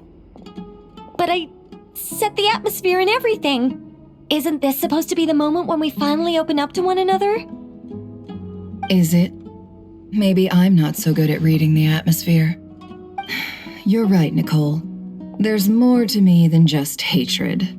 Had it consumed me, I'd be left stuck in the past forever, never living in the present. But I don't think that your guidance can change my mind. The all-consuming sands, the bloodshed, both deserved and undeserved. Those old emotions cling to me like a shadow. Do you wish to shake them off? No. I hope to remember them forever. Those emotions and memories shaped me into the person I am today. They'll always be a part of me. In that case, would you like to hear my perspective, at least? Sure. It's not every day you get to hear an angel's opinion. A long, long time ago, when the angels still walked freely upon the earth, I found life tedious. Monotonous work, lukewarm relationships. Things weren't nearly as interesting as they are now. And yet, since the angel's demise, I have found myself missing those days on more than one occasion. Human emotions are often attached to a person, a place, or an object. When those things are gone, the memories quickly fade, and the emotions slip away along with them. If Sumeru were destroyed, both rainforest and desert would be no more. With the object of your hatred wiped from existence, it would not take long for the memories buried deep in your heart to slowly fade. Both love and hate are intense emotions, but they are nothing compared to the void left behind when they disappear. Most sophisticated, Miss Nicole. But anyone focused on the future could only ever applaud the destruction of the things they hate. Still, I'm a special case. Someone once told me that human memory is more selective than a Mora-hungry merchant choosing between customers. We all need a reality check once in a while, so we don't forget the truth. As much as I dislike Sumeru, this is no way for it to perish. All right, you win. I'll help you out a little, but I won't work for free. How much will you need?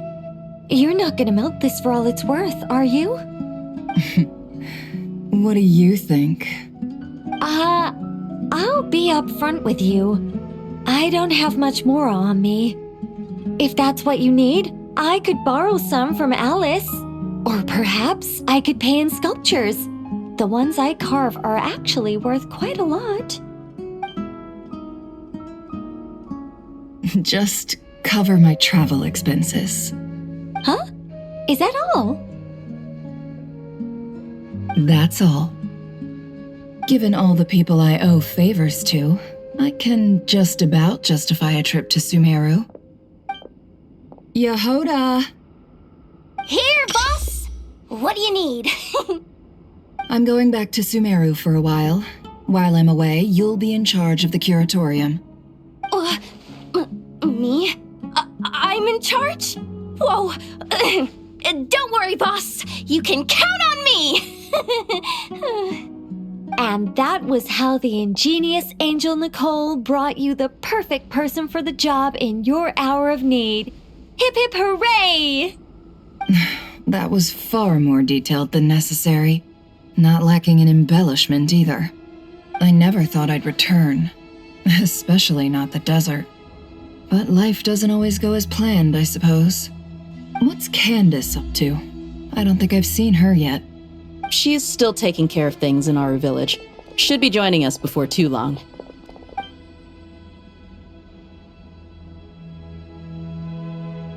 Oh, and sorry. Hope we're not interrupting anything. We have some good news, though. We're planning to go to the mausoleum of King Deshret to look for the legendary Aru, then use it to try and restore the Akasha system. According to records in the Temple of Silence, the mausoleum houses something called Aru's Chute, which can be used to establish connection with Aru. We still have some time before we leave, so there's no rush. By the way, who are these two new faces? Just call me Nefer. I'm based in Nod-Krai. Did I hear you mention Aru? Correct. Well, I happen to have a connection with one of the 3 retainers imprisoned inside, the Ibis King. I'm here to get things done, so if you don't mind, I think I should come with you. That sounds perfect. Miss Nefer, are you from the desert by any chance? Why do you ask? I don't know. There's a familiar air about you. Plus, you mentioned Candace. Sorry, I don't mean to pry. It was just a random thought. I'm Dia, an eremite mercenary. My work usually keeps me out in the desert. I'm on good terms with Dory, and she's mentioned you all before. It's nice to finally put faces to the names. However, my associate here is probably less well acquainted with you. Why don't you all introduce yourselves? Actually, I'm a little better acquainted than you might think. Huh? Huh. Are my eyes playing tricks on me? It looked like you spoke without moving your mouth. Ventriloquism. I have heard tell of it before. What is it, Kale? It's you! You're the voice who's been speaking in my head, aren't you? You encouraged me to report my dreams to the Dendro Archon, and got me to recite that magic prayer. Mm-hmm. I have many titles, but let's go with the most pertinent one. I am Nicole Rain, an angel who has lived since ancient times. An angel? Sounds like a big deal, but, what exactly is an angel? Oh, Well, we're a rather long-living race of beings. Not gods, technically, but we can still tell you a lot of stories from ancient history. Yep, and she's also an amazing sculptor. You could say she's a real creative type. Well, ma'am, if both the Traveler and Paimon give you rave reviews, you must be pretty impressive. Oh, please don't call me ma'am. I find it so awkward when people get too formal with me. Just relax and be yourselves. No need to be nervous. Miss Nicole, if it's okay, could I ask you a few questions? Yes, you may. I can see your heart is filled with confusion, and you are desperate for answers. I also know which questions you want to ask me. Why did you dream of Sumeru City in disarray?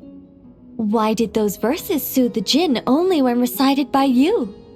I can guide you to the truth, but it involves a personal secret of yours. I'd prefer to speak with you alone, if possible.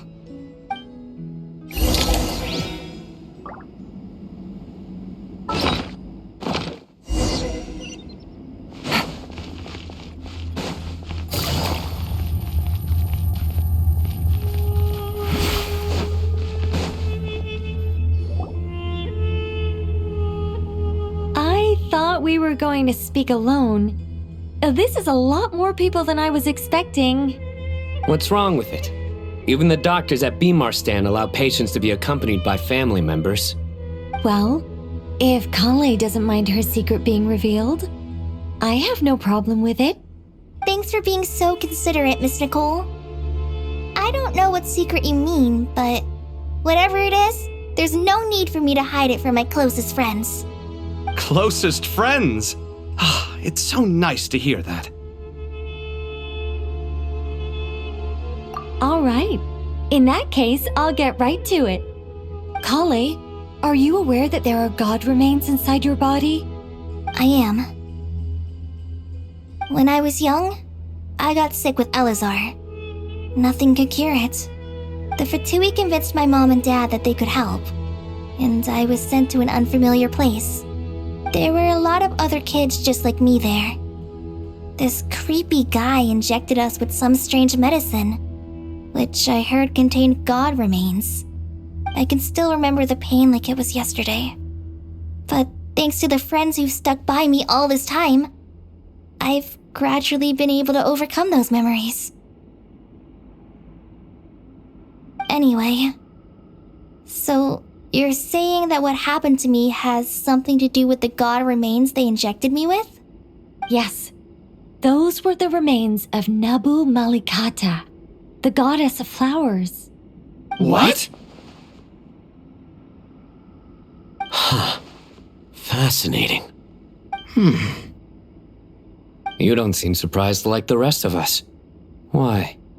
The possibility crossed my mind when Kale recited the Goddess of Flowers song and calmed the Jinn. You made Paimon jump! What are you doing here, Lilupar? I was merely passing through when I heard the name of the Goddess of Flowers. Be assured that I share your surprise. You, with the hat. Are you certain? I sense no trace of the Lord of Flowers within her. Well, it is a very small fragment. Unless special methods are used to manifest its power, even her closest acquaintances would find it near impossible to detect. After the goddess passed away, her remains were scattered across the desert, King Deshret gathered all the pieces he could find and buried them in the Eternal Oasis. But some fragments remained unaccounted for. Eventually, the Fatui must have found a way to track some of them down. Presumably for use in some experiment. It's not an uncommon occurrence. You're more shaken than I thought. In one sense, you've been extraordinarily lucky. So many people who yearn for this kind of power never attain it, yet you have coexisted with her all this time without even realizing it. I don't know what to say.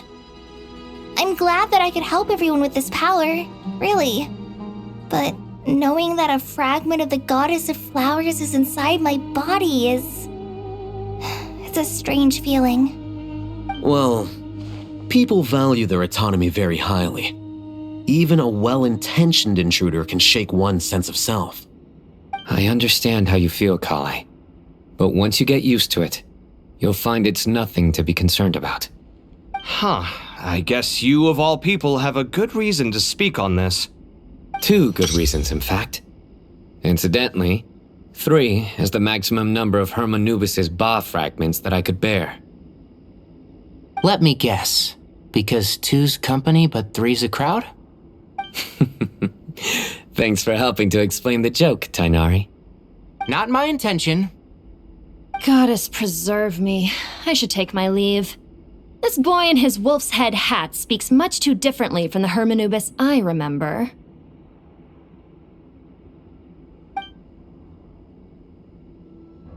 Kale, all I'm trying to say is, no matter how many Hermanubis fragments there are within me, you wouldn't think of me as Hermanubis. In the same way, you are simply you. Yeah, I know what you mean. So about that dream I had, was it a warning from the Goddess of Flowers? Yes. Just like me, she was an angel created by the primordial humans, born with the instinct to guide living beings. Though her body and soul have perished, her essence retains its natural instincts. Even her smallest remaining fragments would do their utmost to send you that warning. The Mother of Dreams? Lord of Flowers and Oases? She must have had a premonition. That is why she gave that dream to you. We won't let our efforts go to waste. But I still don't understand. Why me? Yes, why indeed? You weren't the only one injected with God remains, but only in you have her fragments persisted. I suspect it may be because of the firm will you showed in the face of suffering. She was likely assimilated by that will. Of course, this doesn't mean you have to shoulder any extra responsibility. As this young man said, you are who you are, and that will not change. All right, any further questions from the family members of the patient? If not, we should head to the mausoleum of King Deshret. Let's move out. Time to put our plan into action. We all hope it'll work. But will we really be able to open Aru? And even if all 7 pillars of King Deshret agree to let us proceed, the scale of the work to follow is daunting, to say the least. Haven't you handled other big projects before? I mean, the biggest project I've worked on to date is probably the Palace of Alcazarzaray, I guess? But this is orders of magnitude beyond that. It's a total nightmare. Look on the bright side. At least this time you're actually here when Sumeru needs you most. You won't have to come asking me for details after the fact. Mock me all you want. But now that I'm here, things will be resolved far more quickly and smoothly than last time. Kave's self-doubt disappeared in an instant. Like magic. Well, this confidence is most gladdening. Now, go and pack your things. We'll head to the mausoleum as soon as you're ready.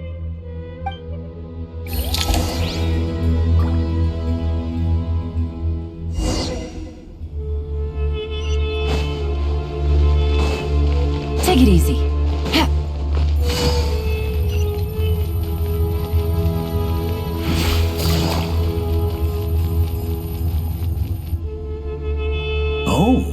Miss Nicole, I heard you're a very talented sculptor. Is that true? Oh, I don't know. I wouldn't want to blow my own trumpet. Honestly, even though Kasharawar is best known for its focus on mechanics, plenty of Kasharawar scholars are quite serious about sculpting as a hobby. So if they rate your work, that's enough for us. We just have to take a look. Who's we? Myself and a few other scholars. Kashif, Daneshvar, come take a look. Oh, well, if you insist, I suppose there's no harm in showing you.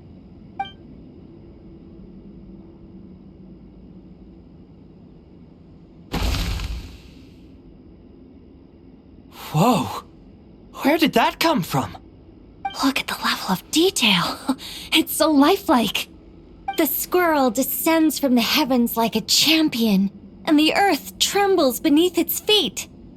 What do you think? Striking, isn't it? Kaveh? Kaveh, come here for a sec. Oh, and Madame Farazan, didn't you used to study in our darshan? Come take a look. All right, but hang on a moment. I have to finish reviewing this proposal first. You called? What is it, youngster? This squirrel statue. Isn't it cute? Oh, a squirrel. I wouldn't say cute per se. The realism is what stands out to me. Were you trying to carve a statue of a hero, young lady? Oh, a hero? I suppose so. Actually, I didn't really have a specific theme in mind. I just started working on it, and this is how it turned out. I see. Well, do you tend to read novels about heroes in your spare time?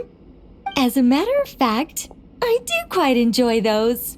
Everyone loves a good tale of daring do, right? Then perhaps this statue represents the heroic tale you long to see deep down inside.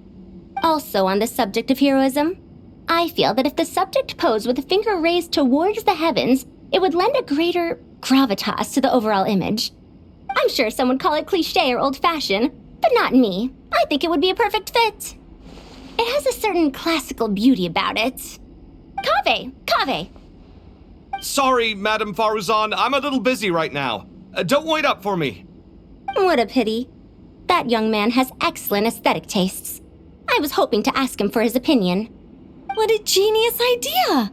Why didn't I think of that? Classical beauty is a great direction to explore. That's it. Once I get back, I'm going to sculpt a heroic squirrel pointing its finger towards the sky. Precisely. A declaration of victory. You understand my vision. Then place the two statues face to face. Yes! That's exactly what I was thinking. It'll be a masterpiece. Miss... I'm sorry. I didn't catch your name. Just call me Nicole.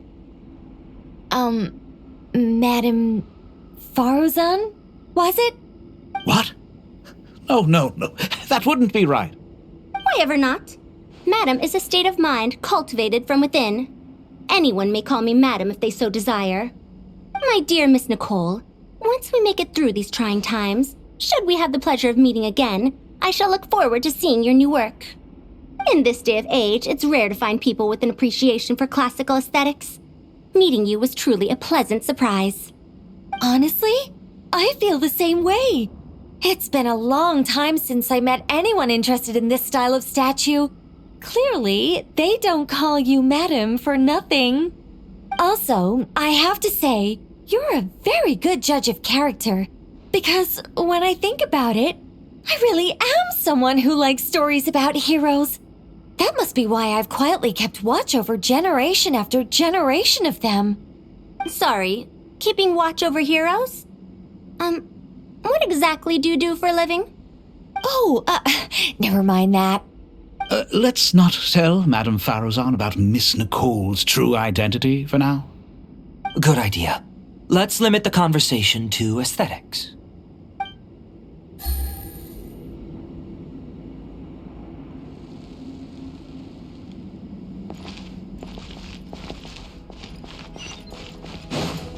Take it easy.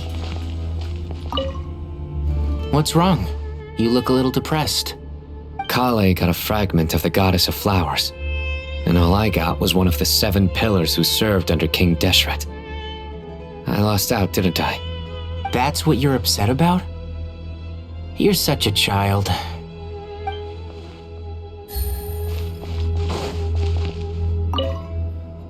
Oh, so many books. More than I could ever read in my life.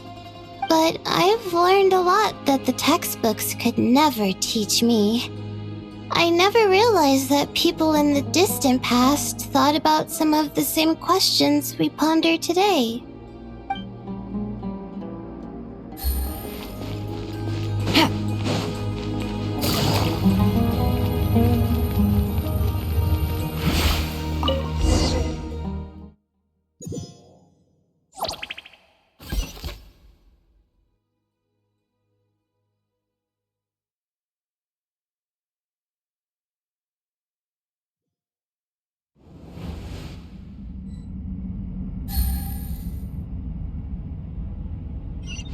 I hope everyone's ready.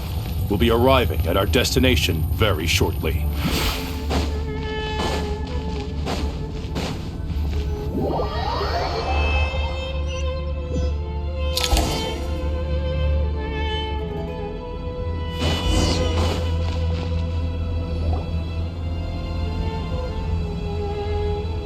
Why, we've not seen so many visitors ever, really. What is this place now, a tourist attraction? Closer inspection reveals many familiar faces. To what do we dusty old fellows owe the honor? Surely you're not just here to chat. You surmise correctly. We are here to carry out a rather enormous project. Ho, enormous, you say? How large, then? Larger than the gaping void in our lives? Why, you've even put a smile on Goatee and Crocco's faces. All this activity is making for quite the special day.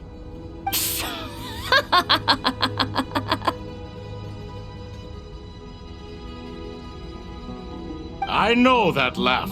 Lilipar, what on earth are you doing here? Oh, this is hilarious.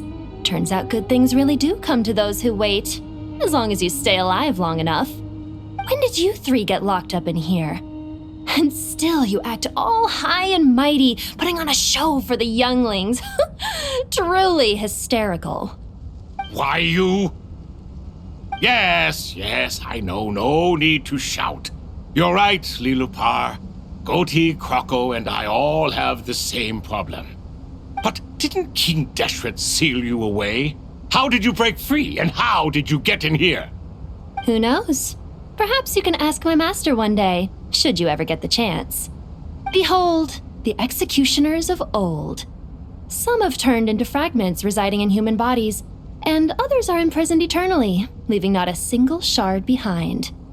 It's almost tragic, watching lowly prisoners like you act all self-important.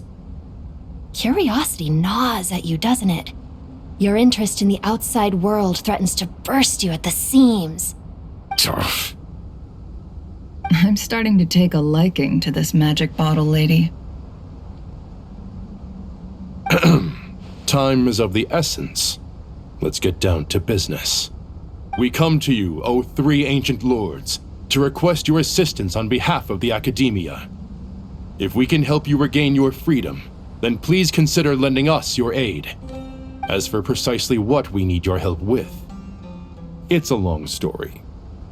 So, to demonstrate our sincerity, we are prepared to first resolve the problems that plague the 3 of you.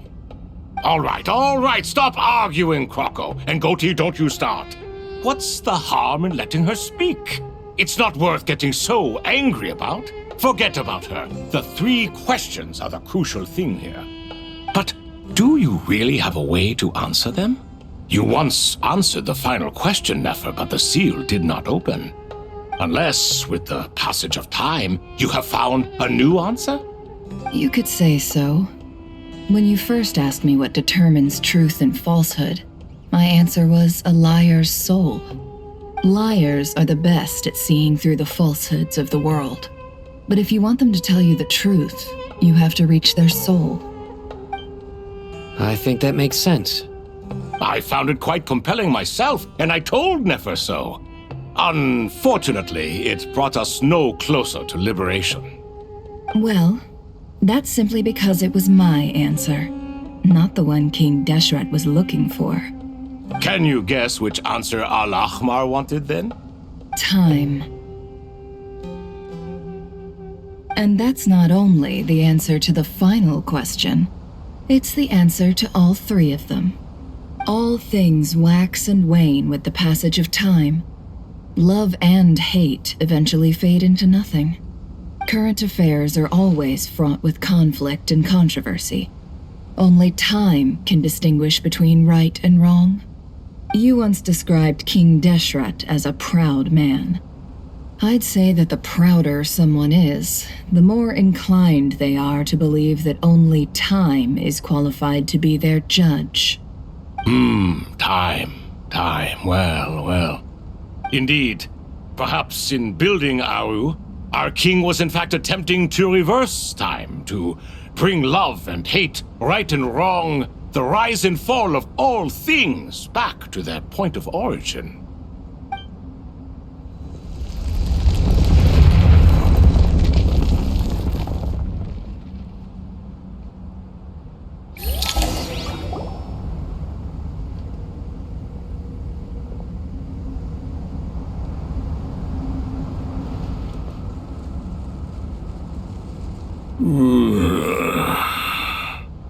This is the most eventful day I have experienced in a long time.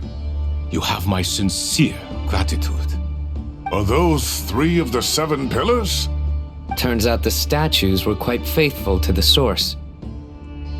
You 3 seem to be in good spirits. Prison can help a person grow and learn to cherish what they have. Nevertheless, after everything you've done for me, I sincerely hope you never have to experience it for yourself. Hello, Nefer. It's good to see you, Thoth the Ibis King. Nice. Definitely puts my mind at ease, seeing you two getting along so well. Should we maybe introduce ourselves, or... Sure. I'm Sethos, the current leader of the Temple of Silence. This is General Mahamatra Sino, and this is the former Spantamad sage Cyrus. But I'm guessing none of that means a whole lot to you. Everything is equally new to us, in truth. We've been gone from this mortal world for longer than you can imagine. Let's hold off on the introductions for now. We can always ask Nefer about you later. It'll give me something to talk about with my chosen disciple. You're like a helpless parrot. Gods and people of yore are not necessarily welcome in today's world.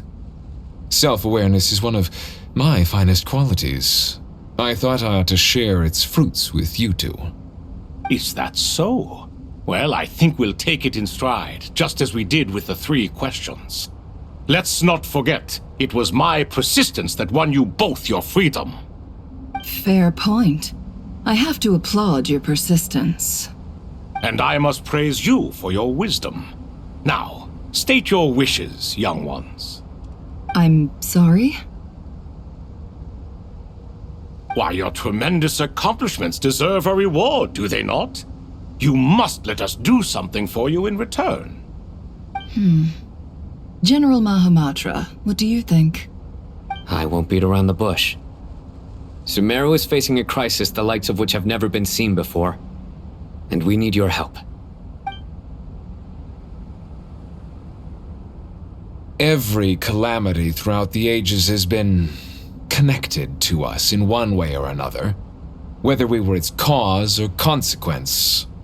Whatever is wrong with Irminsul, it severely affected the Dendro Archon.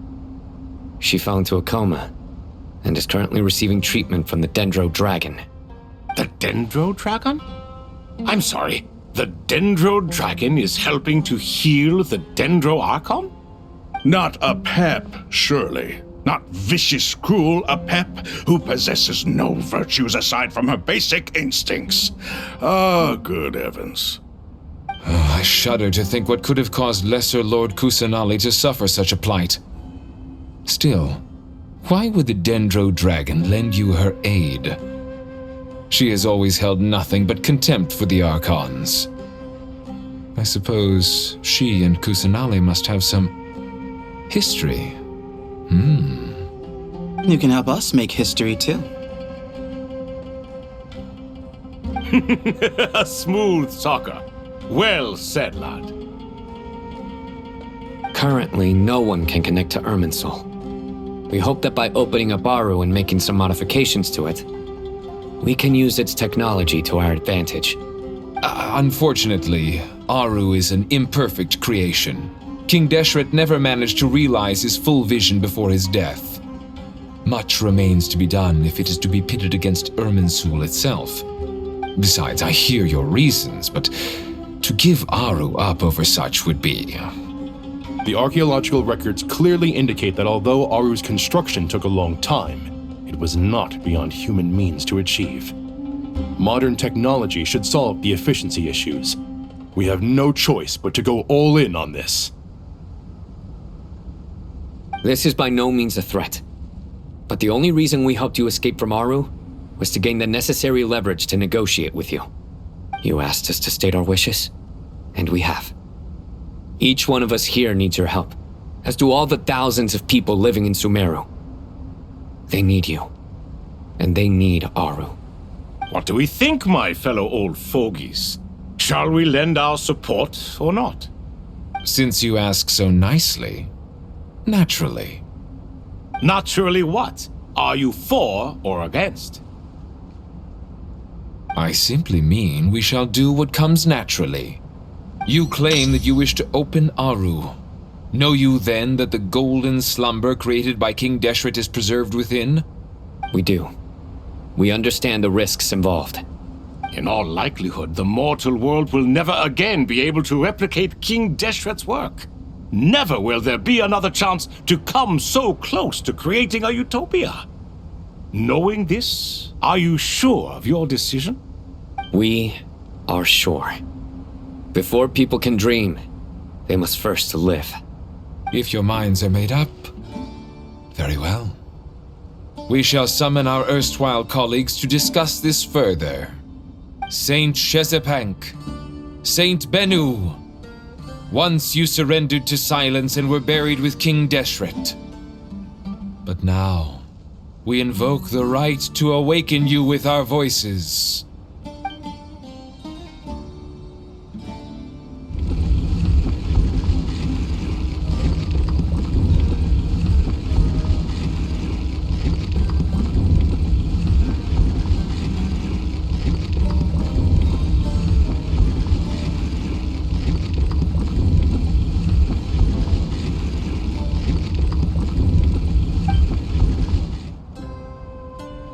Saint Bennu, responding to your call. 3 kings detected. Initiating autonomous will. Saint Shezbank, responding to your call. 3 kings detected. Initiating autonomous will. Ah, Lord Herreshoff. What a long time it has been. I trust you are keeping well. Then your trust in my well-being has long outlived your physical body. You have always opened with that same phrase, in life, death, and now even beyond. Al-Akhmar is long gone. What is the reason for this meeting? You're awake? Good. We are voting on whether to give the people of present-day Sumeru access to Aru and permit them to perform technological renovations. You have the right to support or oppose the motion. Aru is the pride of Al-Akhmar. Opening Aru requires the unanimous consent of the 7 pillars. I hope you have a convincing reason to present to us. Sumeru is currently in the midst of a major calamity. Let us not forget that while Al-Akhmar was a stern ruler, he was also a teacher of wisdom.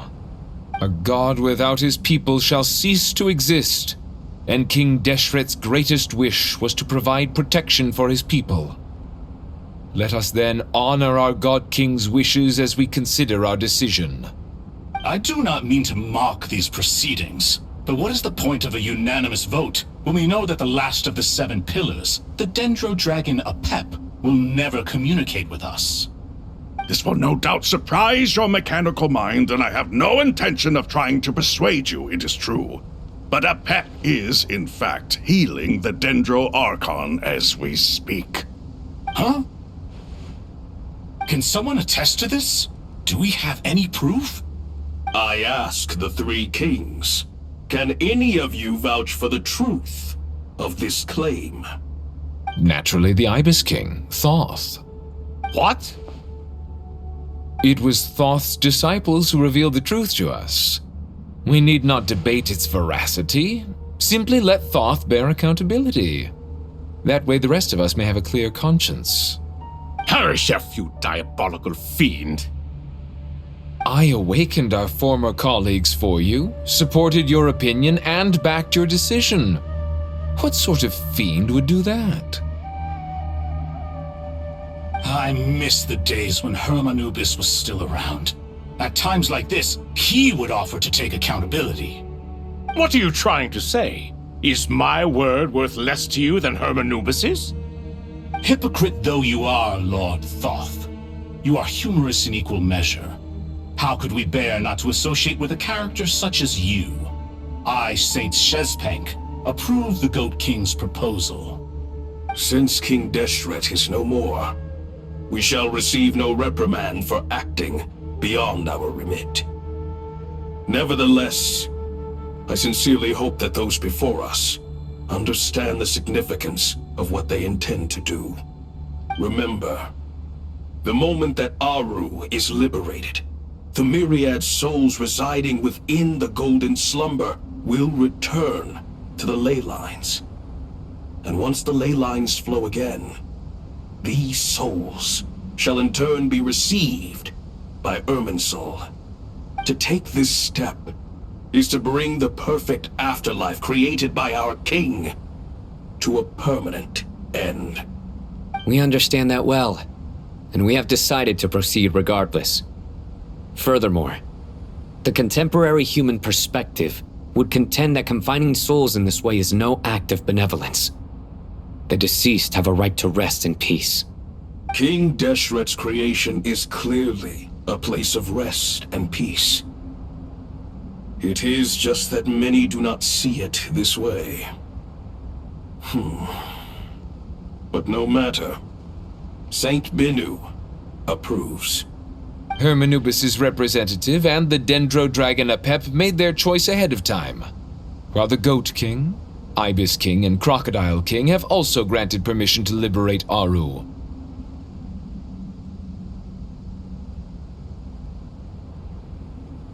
By the grace of His Majesty, guided by His wisdom and will, let the gates of Aru be reopened.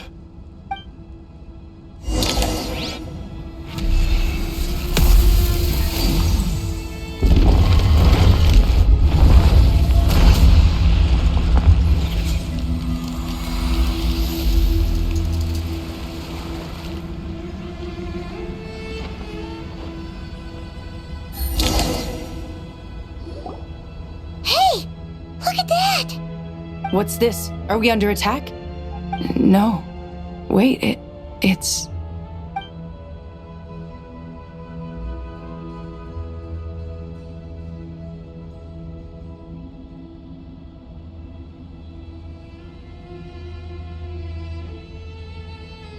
Here you are. Through the sands of time. I see you. Father. Father, is it really you? It's Jet's father, Jibriel! That's right! He entered the Golden Slumber, didn't he? I smell blood and sand on you. You've grown. Strong as a wild beast, and without shedding a tear. You have to leave, don't you? Please, just answer me this. What should I do for you? This meeting is a blessing from the gods. My soul once imprisoned along with that of Samael, is finally free. I am truly grateful for the chance to see you again. That the dead should meet the living is itself a miracle. One brief, precious moment is enough. Enough to set my heart at ease. Do not weep for me, Jet. I know you will accomplish many great things in your life. You will go further and climb higher than I ever did.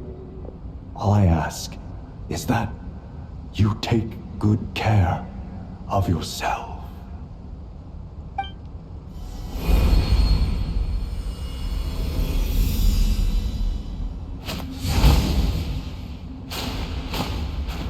Father! Father! Father. Hey, Jet. Do you want something to eat? Maybe it'll help you feel better. I'm fine. Thanks, Paimon. It was just a little sudden. The chance to see my father again meant the world to me. He was trapped in the golden slumber for our sake. And now, after all this time, he can finally rest in peace. I'm glad. It's a huge relief. You've grown strong, Jet. More than enough to fend for yourself. Yeah. I'll leave the past in my memory where it belongs. My family, the good times and the bad. Goodbye, Father.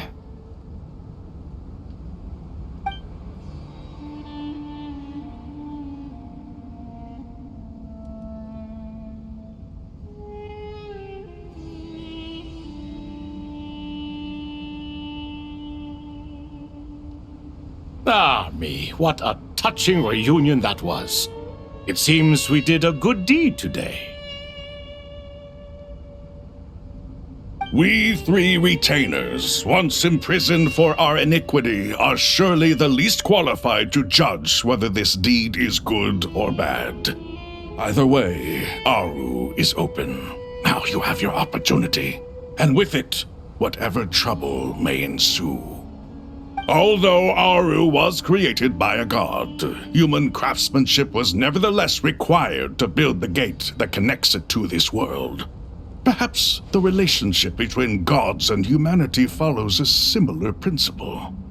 As for your proposed renovations, we cannot determine which functions to keep or discard. Proceed as you see fit, but please entrust the task to your most accomplished scholars, or Bennu will be most displeased. It matters not. The Ibis King shall be accountable if any problems arise. Ibis, you chose to take on disciples, and so it follows that you must accept the risks of associating with humans. If I'd known you'd be like this, I would have locked all of you away in Aru, never to leave again for all eternity. All of us? What does this have to do with me? Vilify me no further. Scholars, since you have liberated Aru, allow me to present you with a gift. Using Aru's power, we shall install a defense mechanism at our king's mausoleum. You must be guarded even against Irminsul itself. This shall afford you some convenience. Unseen and unheard. From this moment forth, none may by sight or hearing perceive anything said or done within the mausoleum. Amazing. And all this is achieved just with the power of Aru? With technology from the heavens, the possibilities are endless. Just because King Deshret did not use it for this purpose does not mean that it cannot be done. So, marvel away. This is the reward you have earned. All right. Well, that resolves the issue of confidentiality. What about the technical side? Do we have the manpower? Why, yes. I've already contacted them. They'll be here soon.